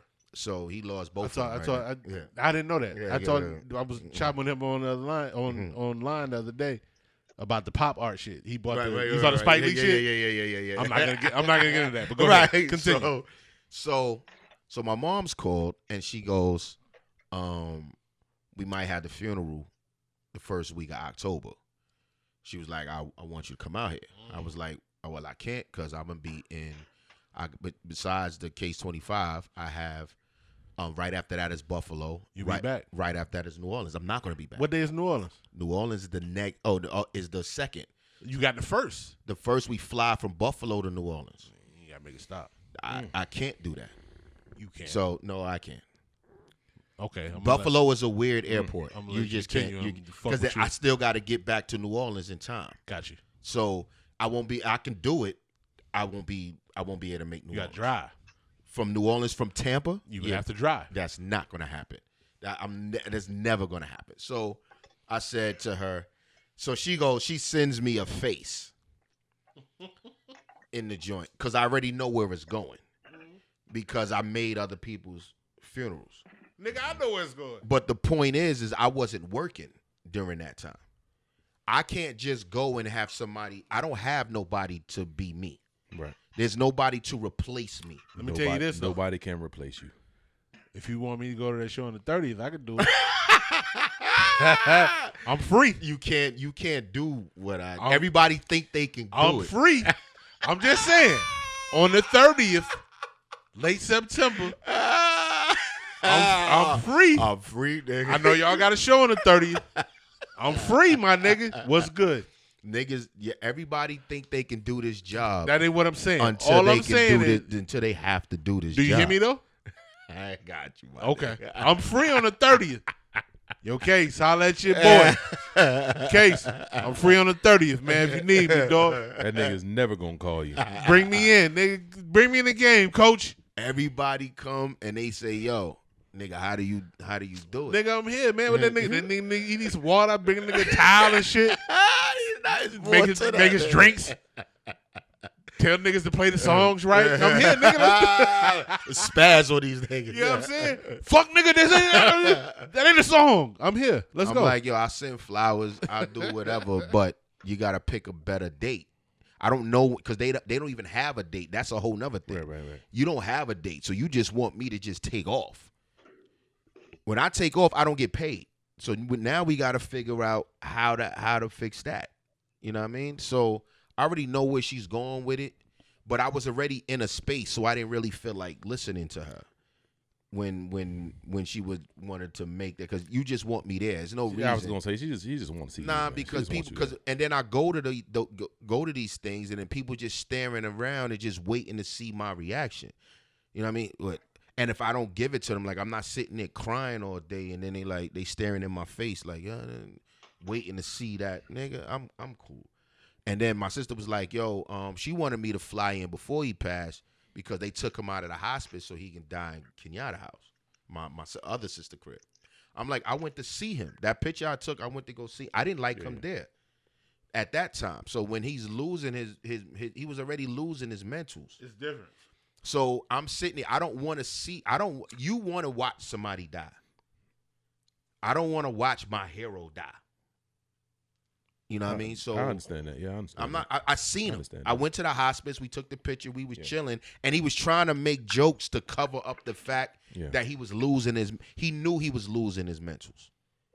You know what I mean? So when he sit there and he knows that, and he knows if he's trying to talk to him, he's trying to remember something. He knows that he can't get it. He makes a joke. Now, I will never take a picture of somebody in a casket. Right. Thank you. I'm not taking pictures of anybody in a casket. Right. That's not the memory. I'm with you on that. Right. That's not the memory. Like I'll go. A lot of times I would go to a funeral and I wouldn't even. I'm not doing the walk around. Mm-hmm. I don't want to do the walk around and looking. That's not the memory I want. Right. I just started doing that as of late. Mm-hmm. And I think we talked about it before. Like when my aunt passed, and I asked Sage, she was getting older. Do you want to go in here? Do you want to go? And then she said no. No, she said yes. And even with my little cousin, her friend, her family, but they were around the same age when she passed. And it was like, yo, you want to go? And she was like, yeah, let's do it. Because we would sit outside in the car. We would sit outside. That's what I was thinking about. That's what I remember. And it's like, that's not the last. You don't put a child through that. And that's why I asked. I'm not gonna force her to do it. Right. I'll ask her, say, hey, and we had a conversation about it and talked and chopped it all up. She was like, yeah, and I was like, okay. But to me, that's not the last memory I want. Right. Right. At all. I'm with you on that. Yeah. And I feel you on that. So continue by A. Yeah, so that being with them, and I already know, like I said, I know where it was at and where it was going. I'm like, nah, I'm cool. I'll whatever y'all need. If something needs to be paid for, if you want me to send flowers or do whatever, like, because if you had trying to have it this soon, I can't do it. I know. If you would have did it this week, where they gonna be at? In Tampa. Nate going? I don't know. Yeah. I'll let him. I was like, yo, if it was this week, I can do it. I'm off. Now I'm back Monday. I don't leave again until next Friday. But you talking about the following week? Nah, I'm booked, shorty. I can't. It's easy for y'all to just call off. I can't call off. There's nobody outside. I tell you, I got you, my nigga. But I'm dealing with that. I'm back. Like I said, I'm back. I'm back in the gym. I'm still not on the I'm still not on the ab roller yet, but everything else. I'm down 10. I need another 15 pounds, and then I'll stop. Oh, so you need another? Oh, yeah, yeah. You're down 15. No, I'm down 10. Yeah, I'm down 10. Another 15 pounds, and I'll be all right. Because I don't want to be walking around here looking like big boy, you know, looking crazy out here. Got a big head and little body. Like I'm up 5. Young Dres, you still out there? Dres done turn the TV on. Dres, cut that man off. I ain't want to put him on mute if he was still there. Dres, you still with us? I'm still here. He's still there. He's still there. Oh, man. I ain't gonna put Dres on mute. I want to skip to the. I'm trying to put him on. Hold on. I'm trying to put him on the joint. Where you at, Dres? You took his head off. Oh, there you go. Oh, he took the hat off. Follow the hat. It's off. Follow the hat. Hitting him on the live. Dres is on the live calling in. Before we shut down, I can't leave. No, but before that, I want because Dres. That's why I was asking if you were still here. Hold on, let me turn this shit off.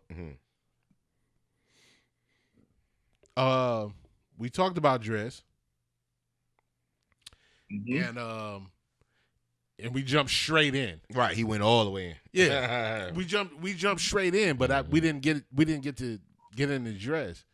Dres from Four Kings, Dres from the Yin Yang, Dres from the Apache, Dres from MJQ, Dres from the Lizard Lounge, Dres from the Somber Reptile, Dres from Lenny's, Dres to tell you to take your ass outside. Take your ass outside. I did that for my nigga Dukes. Dukes love that shit. Yo, my nigga Dukes would love to go to fucking MJQ, and he would just wait for that shit and wait for you to tell him to go outside. The nigga in the back standing by the door. Outside. Yeah. Outside. I just wanted to get into Dres real quick. About who Dres is, how Dres got here. We all talked about where you going. We know where you going. Over East Atlanta with the family-owned Jammy. We already know that. Just a quick intro if you wanna give that to the people. Well, sure. I'm a native son of Philadelphia, Pennsylvania. My end of the town is West Oak Lane, uptown. The Diamond, depending on how far this signal stretches. I've been here in Atlanta for 25 years. Came here fresh out of college, graduated from Temple University. After doing 2 years at Clark Atlanta, came down here initially for a job. The job didn't work out. I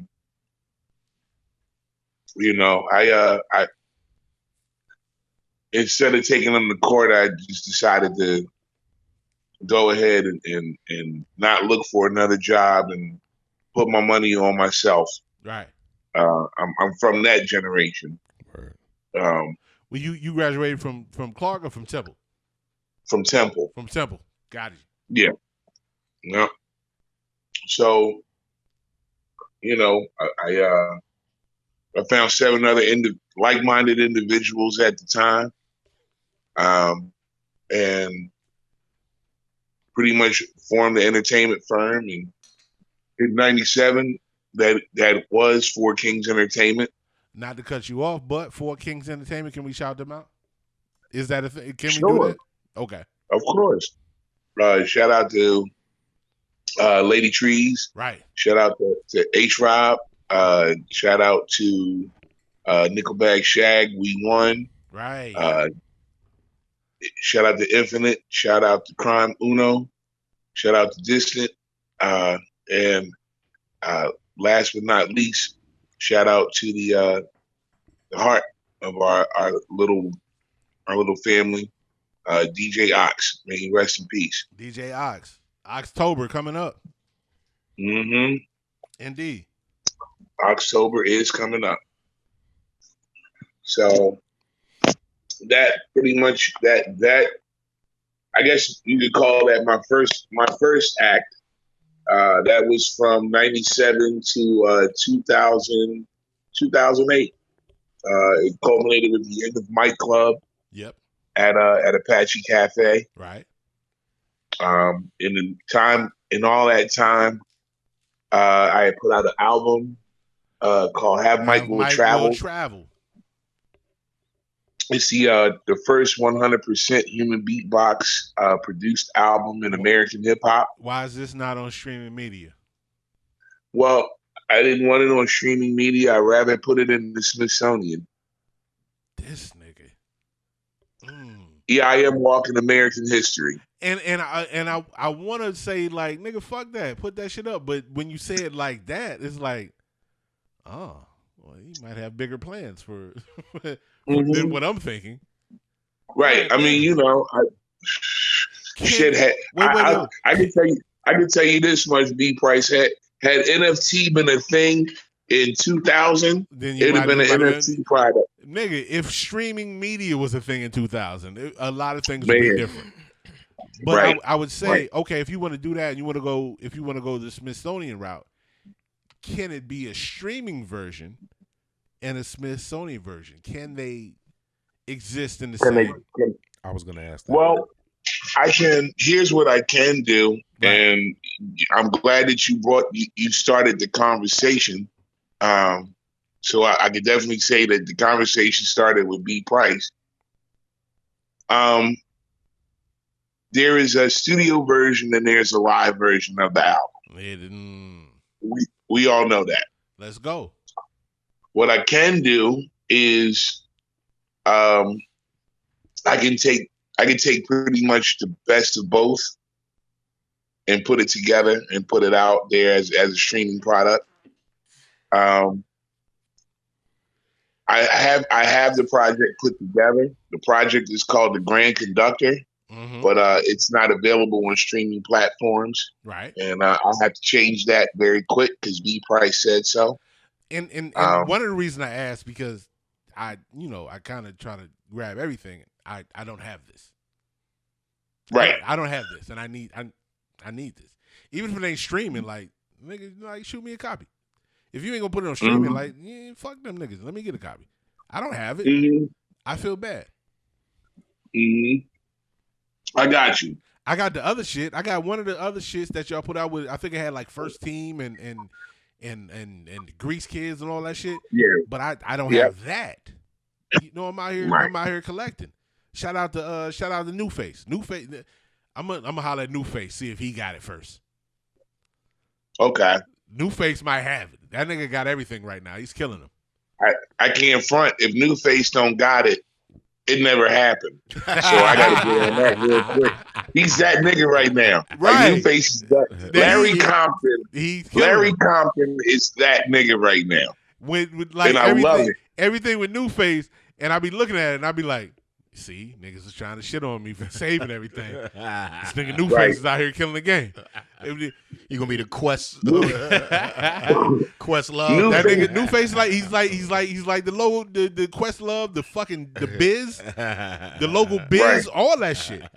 And it's like y'all niggas try to shit on me like, Price don't throw nothing away. Price got nigga, this means something to me. I have to have it. New Face has the check receipt from the bank that cashed Eazy-E's first royalty check. Stop it. I don't know if he has it. I'm just fucking around.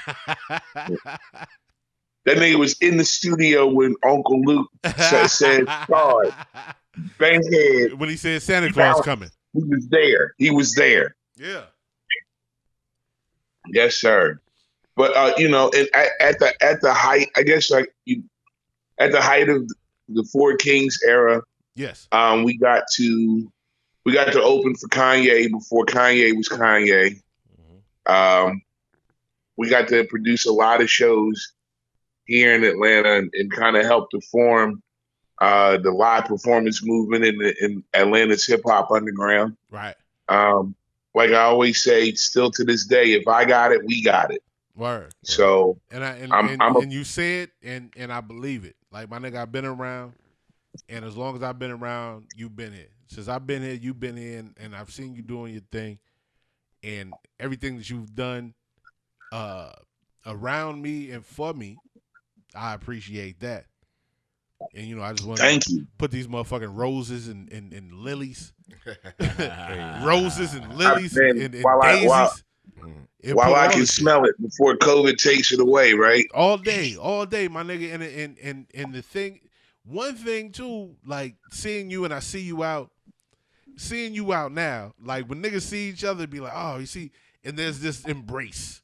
And niggas be like, yo, nigga, I love you. And be like, yo, I love you too. And there's this thing because the community within Atlanta. Right. Speak on it. Please speak on it. The community within Atlanta is a thing. When I got here, from when I got here to now, it's grown exponentially, and it's a lot of people involved, but it's a thing, and people are appreciate this thing. Right. And we've lost people. We've Right. lost people within this. And when you lose people, that shit takes a toll, and it makes you look at it, be like, God damn, well, shit, I'm a part of something special. Yeah, I'm a part of something special, and that might be me. That could be me next.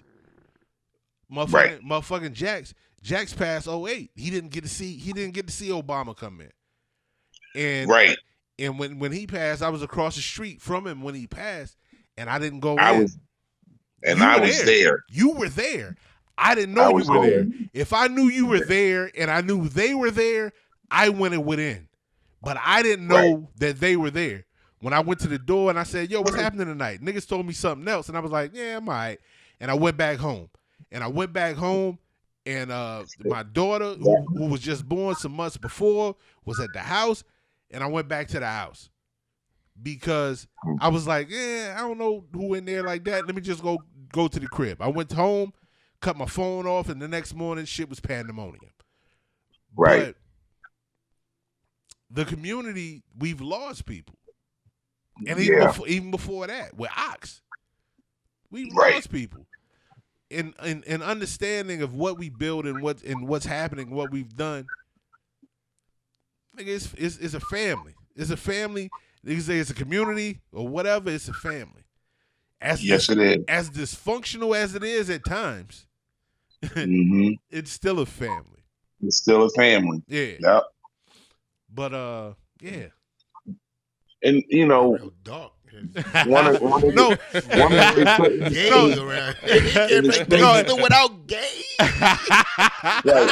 It wasn't dog. It wasn't dog. I didn't want to go dog, but I'm just saying, like, nigga. No, that's the thing. Don't worry. Don't listen to this nigga Seuss, man. This nigga Seuss is a clown. Don't fuck with this nigga. But no, like seriously though, on a serious note, like I understand the break in laughter. Trust me, I get it. Because, it does become a bit of a wormhole to some, and the others you got to take into consideration. What we built here. We literally built the blueprint. Like you go where, like I've had the opportunity to go around to different scenes across the country and around the world, and at some point Atlanta gets mentioned without me even mentioning that I'm from Atlanta. Right. Always. So I love the impact that our scene has had. Like you got to take into consideration. We had a total infrastructure here. We didn't have just acts that were recording. Hold on 1 second. I'm sorry. Hey, what's going on, Sage? Hey, what's happening?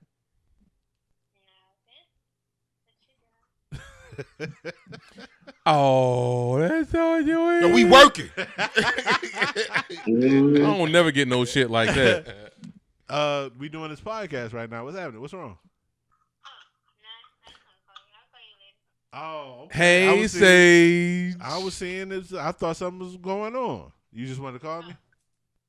Damn, that's dope. This nigga flexing and shit. This nigga, hey, I wasn't flexing. I didn't know what was happening. This nigga over here flex. You knew exactly what was happening. I did not. This nigga was flexing. Is he dead? They can hear you. I'm here with Will and Seuss and Dres right now. Hey, Sage. Say hi. Hey, Sage. It's Will. Now that I hear your voice, Sage, I'm gonna post some more embarrassing pictures of you because I got some more. Will say he gonna post some embarrassing pictures of you. Sound real. Hey, excuse me? But everything is good? Yes. Oh, okay. All right, we got to finish. I'm gonna see you in a minute. Right? Okay. Right? Yes. Are you excited? Are you excited? I wish my kids gave a shit about me like that. I'll see you in the morning. Yeah. Yeah, son. All right. See you. Love you. Thank you. Bye. Oh. What time is it? That's what's called a B price. Yo. That's what's called tapping in. Word up. It's That is that. Like seriously, you literally just brought her name up. She heard you. She tapped in. I did, didn't it? Yep. Yep. Damn. And then I didn't know what time it was too. I was like, nigga, why is she calling me this late? It's like 9:00. I thought it was later. It's only 9:00. Yeah. Like, dude, before you lay down, go ahead and thank Jax for that one. Word. Jax, Sage was still the youngster when Jax came. That's through. deep. Jackson, Jackson, Lisa came through the crib. We were supposed to do a video for Jax the Ripper, and he came through, and we chopped it up about it, did a treatment and shit. Sage was still a baby and shit, and that was the last conversation we had about it on that shit. Speaking of niggas dying, so this so we watching this versus. The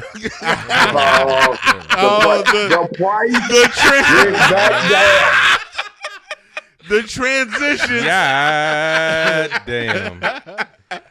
So anyway, Dres, meet Seuss. That's that nigga Seuss.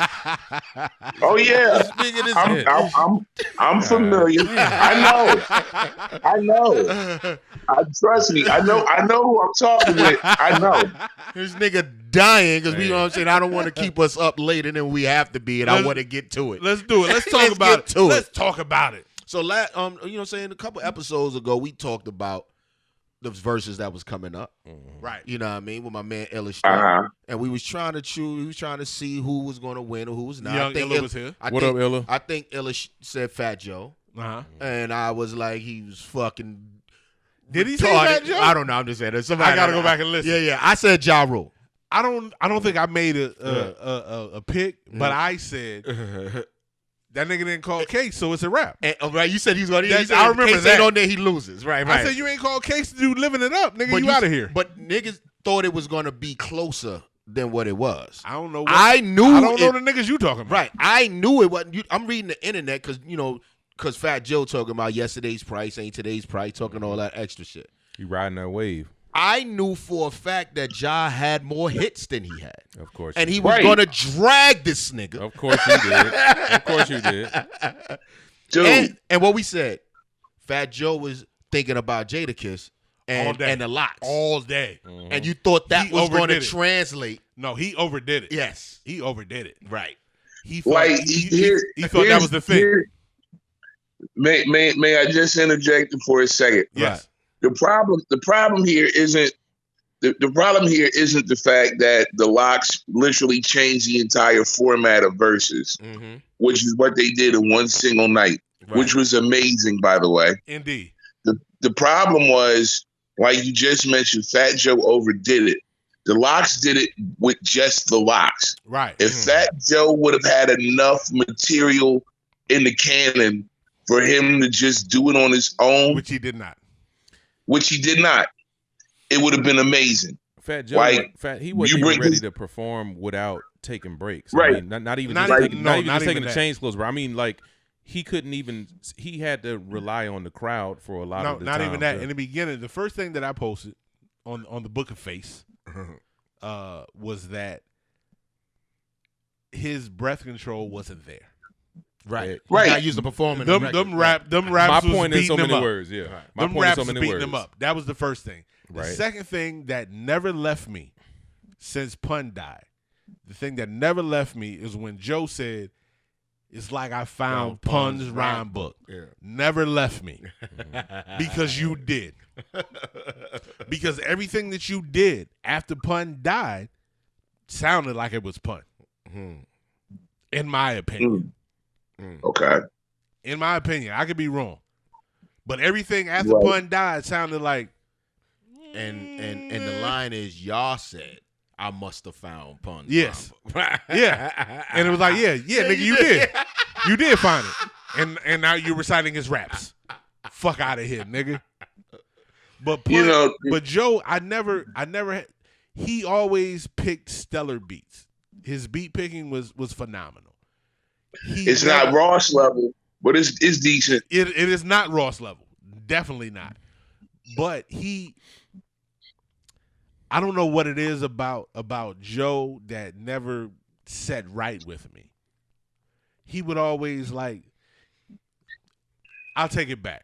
So I got a single. I got double singles from when I was DJing at the radio station of an album called Find Out, which was a term at a time. Nigga would say find out. Yeah, let me find out. So he was like, "Oh, let me make a record about it." Right. Oh, so I want to be a record. I was want to make a about to bring record. that up. Right. I want to make a record and With say the it Kaiser first. Sauce, he was on the video saying Kaiser Sauce, Kaiser Sauce, Yeah, Kaiser Sauce. he would try to do things first, but his thing wasn't a thing. That and the fact, even when he was doing, when they did fucking Lean Back, when they did Lean Back, it was like, nigga, you ain't even got no rhythm, nigga. You can't even lean back right. This your song. How you can't even do it right? You don't have it. And I found that every time that he would spit something, he will become whoever. He's a symbiont. So whoever's rapping. Ooh, he called that nigga Venom.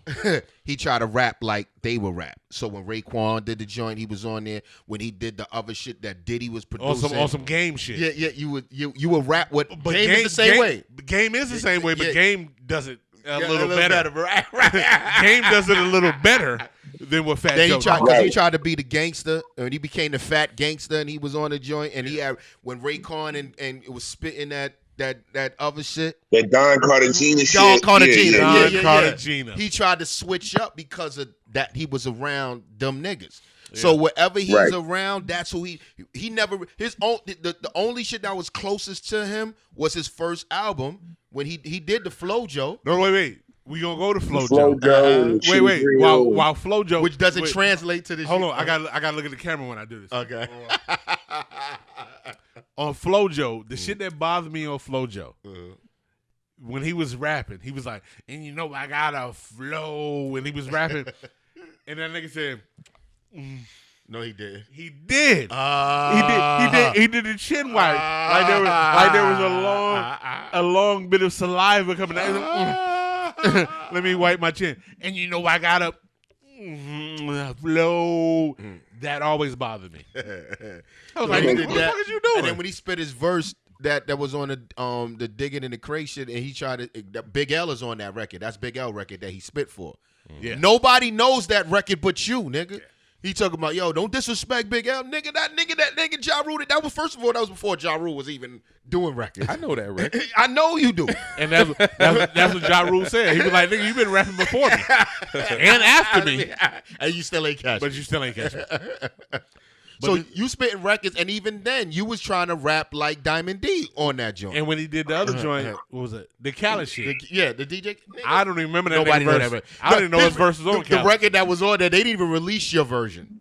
No, so you know, it was just a mismatched verses. Like that's not the one we wanted. We wanted 50. The one we wanted, 50. was fucking Ja versus 50. That's what we want. We're never going to get it. But that's the one we wanted. Yeah. Mm-hmm. But the thing about it, it's funny because the nigga Swiss and Timbaland, they've been on record so many times saying like, oh, they don't have enough hits. Oh no, not them saying that. Right. They don't have. But you put Fat Joe on. But you put these niggas on that. And I was like, you put Escape on with SWV. Escape don't have 20 records.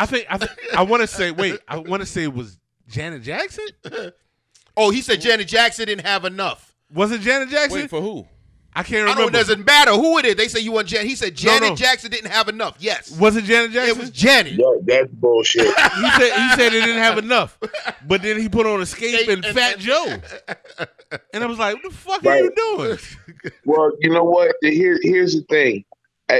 What you say in the beginning is definitely not what's happening once the money comes through. Like at this point, they have to keep it going because now it's a cultural thing. It's now part of the culture. Very much. It's not like, keep in mind, Versus started in a control room. Yes. Right. Of a studio. That shit started he started in his car. Yeah, that nigga was in his car. No. That shit started in a control room of a studio. Oh, before that, Timbaland and Swizz literally playing beats for one another. back and forth, and somebody decided to live that shit and put it online. And made it happen, yeah. And I want to say it might have been the second one. He was in his car, like, oh, my shit fucking up. Let me go to the car. They stole that whole concept from Pete Rock and Premier. About they was on the road doing it. Yeah. Premier would play Pete Rock records, and Pete Rock would play Premier records. Premier records, yeah. And they was doing that shit. So yeah, and they just didn't capitalize on it to do it because they just out DJing. Right. So just showing love with one another. So take it back. Right. So to take it back, Will, did you watch it? You didn't watch it. I did. Who do you think got that? I mean, I gotta say Ja. I gotta say Ja Rule. Well, I mean, that's all it is. I mean, you gotta take into consideration. Ja is one of the very rare niggas that has a hip hop album with 6 hit singles on the motherfucker. This nigga this nigga is the Bobby Brown of fucking hip hop, my nigga. Ooh, like he recorded his "Don't Be Cruel" and Faded. Like that's it. Like Ja Rule, Vinny Vidi Vici is his "Don't Be Cruel." So I don't even want to ask you who you got, Dres.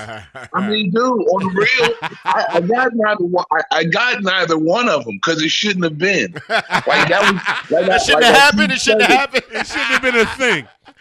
So Disney got to do a what if. They got to do a what if. I'm gonna write them. Let them write it. Oh, we're gonna take that back. Cut that out. Let's do. What if Ja Rule battled 50 Cent? It's gonna be on Marvel. They're on Disney Plus. Right. They're going viral on Disney Plus. Nigga, coming next going viral. But seriously though, on a serious note, Ja Rule got it because he's an iconoclast. And in saying that, this is what I mean. Ja Rule put out, like we can honestly say, from a radio standpoint, from a top 40 standpoint, Ja Rule owned radio for at least a good 2 summers. Right. I'll give him 3 summers. And when he did, those fans were babies. Those fans are now 20-somethings. Right.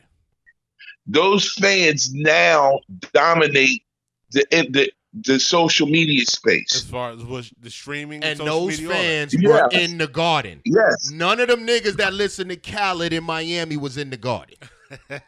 None of them niggas. In my opinion, I say, I'd say Ja got that nigga. It wasn't even close, yo. It wasn't even close. Like, watch it was like, why are we doing this? Why are we doing this? Because the records that he was playing, it was like, I know the record. And it was some of them, it was like 3 of them I didn't know. I was like, what the fuck, what record? I got to go get the playlist to see what this record is and why it's there. So I was like, yo, listening to these niggas, I'm like, yeah, I don't even know why y'all picked that. Matter of fact, I know why. Because of the freaking Instagram Live with Fat Joe. And he was in the audience when the Locks was there. They was like, yo. But I'll take it back. When I saw they had the MTV Music Video Awards, whatever the fuck it is. They had that happen. Oh, and, God. That was, all right. I didn't watch it. Yeah. No. Trash. Busta Rhymes was on there. And I was like, he got the Vanguard Award. Yeah, and I was like, oh, is that what happened? Yeah. I thought it was on, like, because watching, I'm like, the MTV shit need to go away, and they need to have, like, a TikTok Awards. Because that's where they at now. This is what we're doing. Right. You need to have a whole TikTok Awards. When I saw Busta Rhymes, I thought it was on some TikTok shit because he had the 2 joints that was buzzing on TikTok. Right. That was the only reason I thought he was there. That's why I thought he was there. Oh, okay. He did a whole medley. Like, dude, when it comes to music videos, I saw his performance, but I thought he was there, presented because. No shit, nigga, shit. Busta Rhymes, Hype Williams era is still legendary. Like no. You say that, and I say that. Young niggas don't say that. You don't think it's not about young niggas. I don't think young niggas fuck with that shit. Cause when Busta, he dropped the last album and he was trying to make a little viral video for the song. Yeah. That shit didn't buzz. Mm-hmm. But the old shit that he had started buzzing on TikTok. Mm-hmm. I thought he was on there because the old shit that was buzzing on TikTok. Okay, got you. That's what I thought. Wow. No.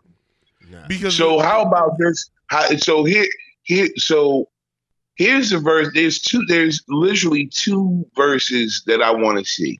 Both of them are in hip hop. Is he gonna give me the same thing? Give it to me. So my first one is for my R&B heads. I want to see Tony Tone versus Mint Condition. I've heard this so many times. That's I want to get a process. Want that work? I want to get a process to Illa. It was either Illa or Black Text. It might have been one of them. But I've heard this so many times. Tony, and Black Text. And Black Text. Yeah, and Mint Condition. They don't want that work. Right. Who was the other one? The other one, I want to see, and I know it's going to be, I feel like it culturally, it'll be a landslide because I'm rooting for everyone black. Every nigga in the world will just, it'll pull out those niggas out the woodwork. Right. But I want to see Busta versus M. Yeah, I don't want to see that. Nah. I want to see that. I hear what you're saying, but I don't want to hear it. I don't want to see it. I very much see what you're saying. I'm like, man, no. Well, on that note, Who do you think will win, though? No, but before that, so Dres, you go back. What is this? 59? I don't know what it is. Episode 59. 57. 57 with Illustrate. Go back, listen to episode 57 with Illustrate, and listen to my verses that I want to happen.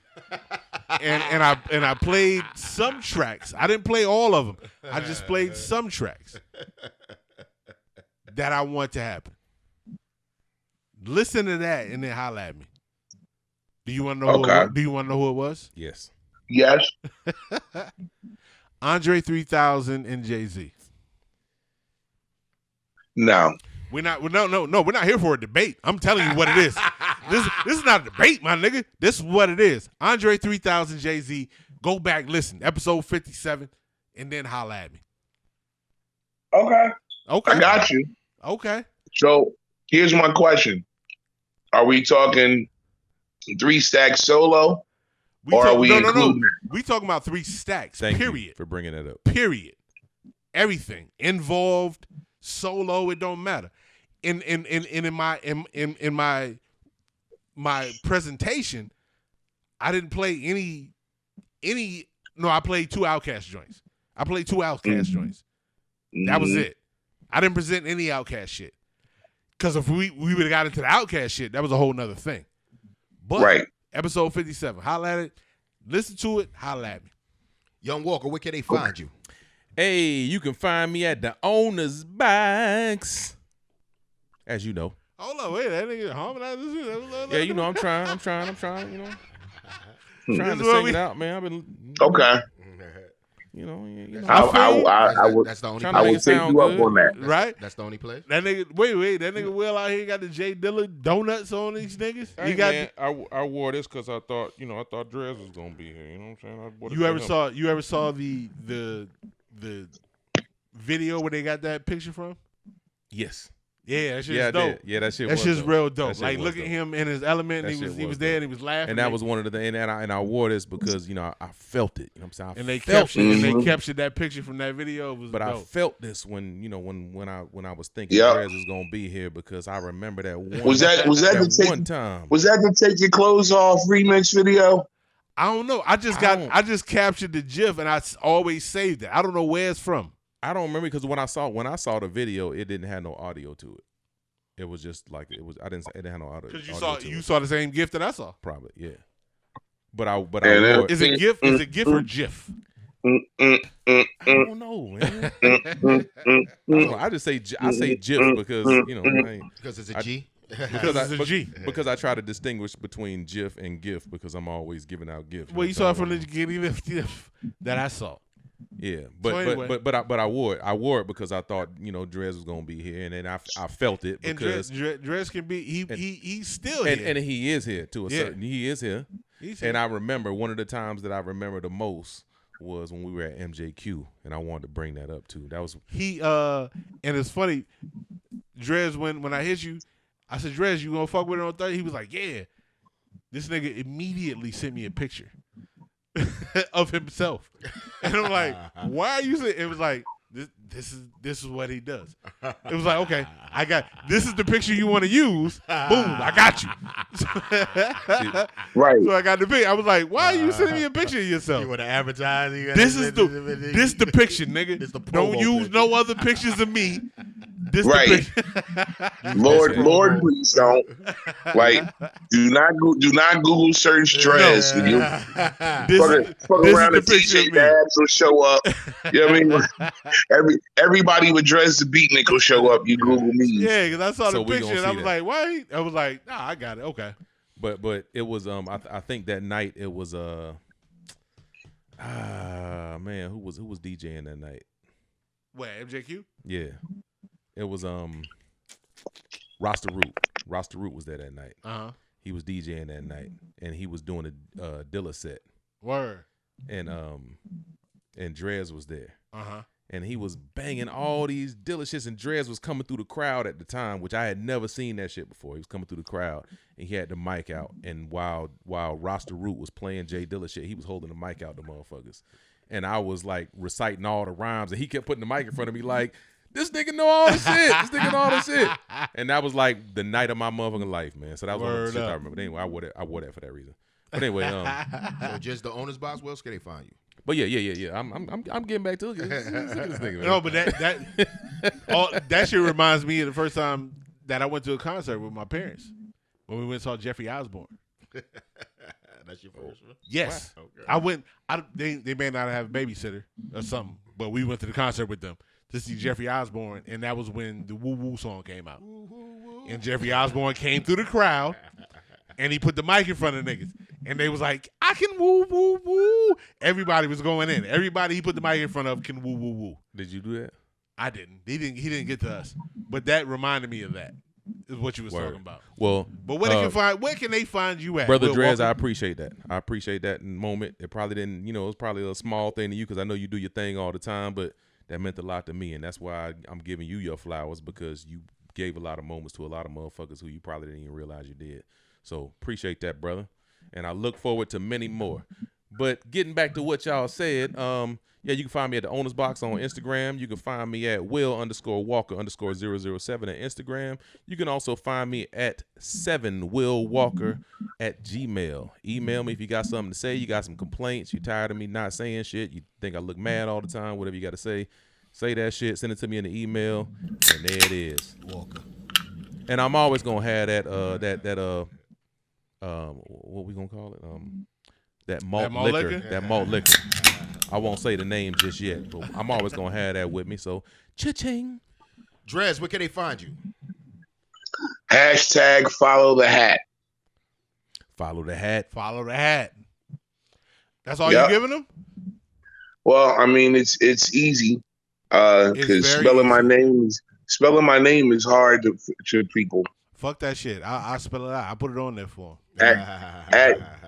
At DRESTHABEATNIK on everything. Boom. Everything. Young Price, where can they find you? Thing. You can find me on Instagram, Vimeo, YouTube, Twitter, B.Price954. Cash App, B.Price954. Late September pictures, or you can find me. Shit, you can still find me on YouTube. B.Price954. Everything is B.Price954, except what you call that shit?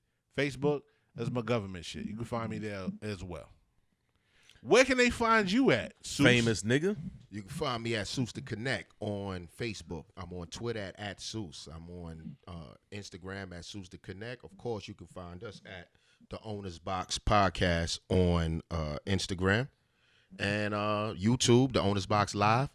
And just catch us here every Thursday on Anchor, on anywhere that you listen to podcasts. That's where we at. Holla at us. And you can catch that nigga in the streets with, with his name on his shirt. Yeah, if you got a problem, holla at him. I'm outside. Case 25 coming up. Yes, sir. Talk about it. What up, Case 25 on September 29th, Wednesday at SPK. Right there on the Underground, 150 Central Ave. Make sure y'all go get your tickets. They're simple. Or you can get there at 5 o'clock. The first 100 people there at 5 o'clock. If you online and you go, somebody walk past you and give you a wristband, you get in free. Oh. Boom. But you got to be out there. Oh. And we're going to know who's out there. Oh, is that a thing? First 100 people. You got to be there by 5. Don't show up later. Because they're going to come by and give you a wristband. Don't find a nigga with his shirt on and be looking on handouts because you see his name on his shirt. They will give you a wristband. You get your wristbands on and stand out there. You got to be out there by 5 o'clock, though. That's what's up. Yeah. Indeed. Dres. Yes, sir. Appreciate you. Appreciate you. Man, legend. listen. Stay healthy. Stay around. I have no choice. I just made the transplant list. I'm happy about that. Yes, yes. Amen. My health is improving. Day by day. It's one step at a time. Yes. But aside from all of those things, I just wanted to say thank you to the three of you for cutting out a part of your time to make space for me in it. I appreciate you. I appreciate what you guys do. I'm very happy and humbled to be a part of you guys' legacy, to be here on episode 59. And much continued success to all three of you, collectively and individually. Yes. Likewise. Hey, the world needs you, man, especially Atlanta, man. So let's get it. All day. Well, the next step now is to not be a staple, because what we have learned here by tonight's conversation is that staples can get removed. All day. I'm not trying to be a staple anymore. I'm trying to actually be the fucking pole. No doubt. Indeed. So that's where we at right now. And my name's Dres B.E.A.T.N.I.K, and if you're not listening to the Owner's Box, kill yourself. And take your ass bam, bam, bam, bam. Outside.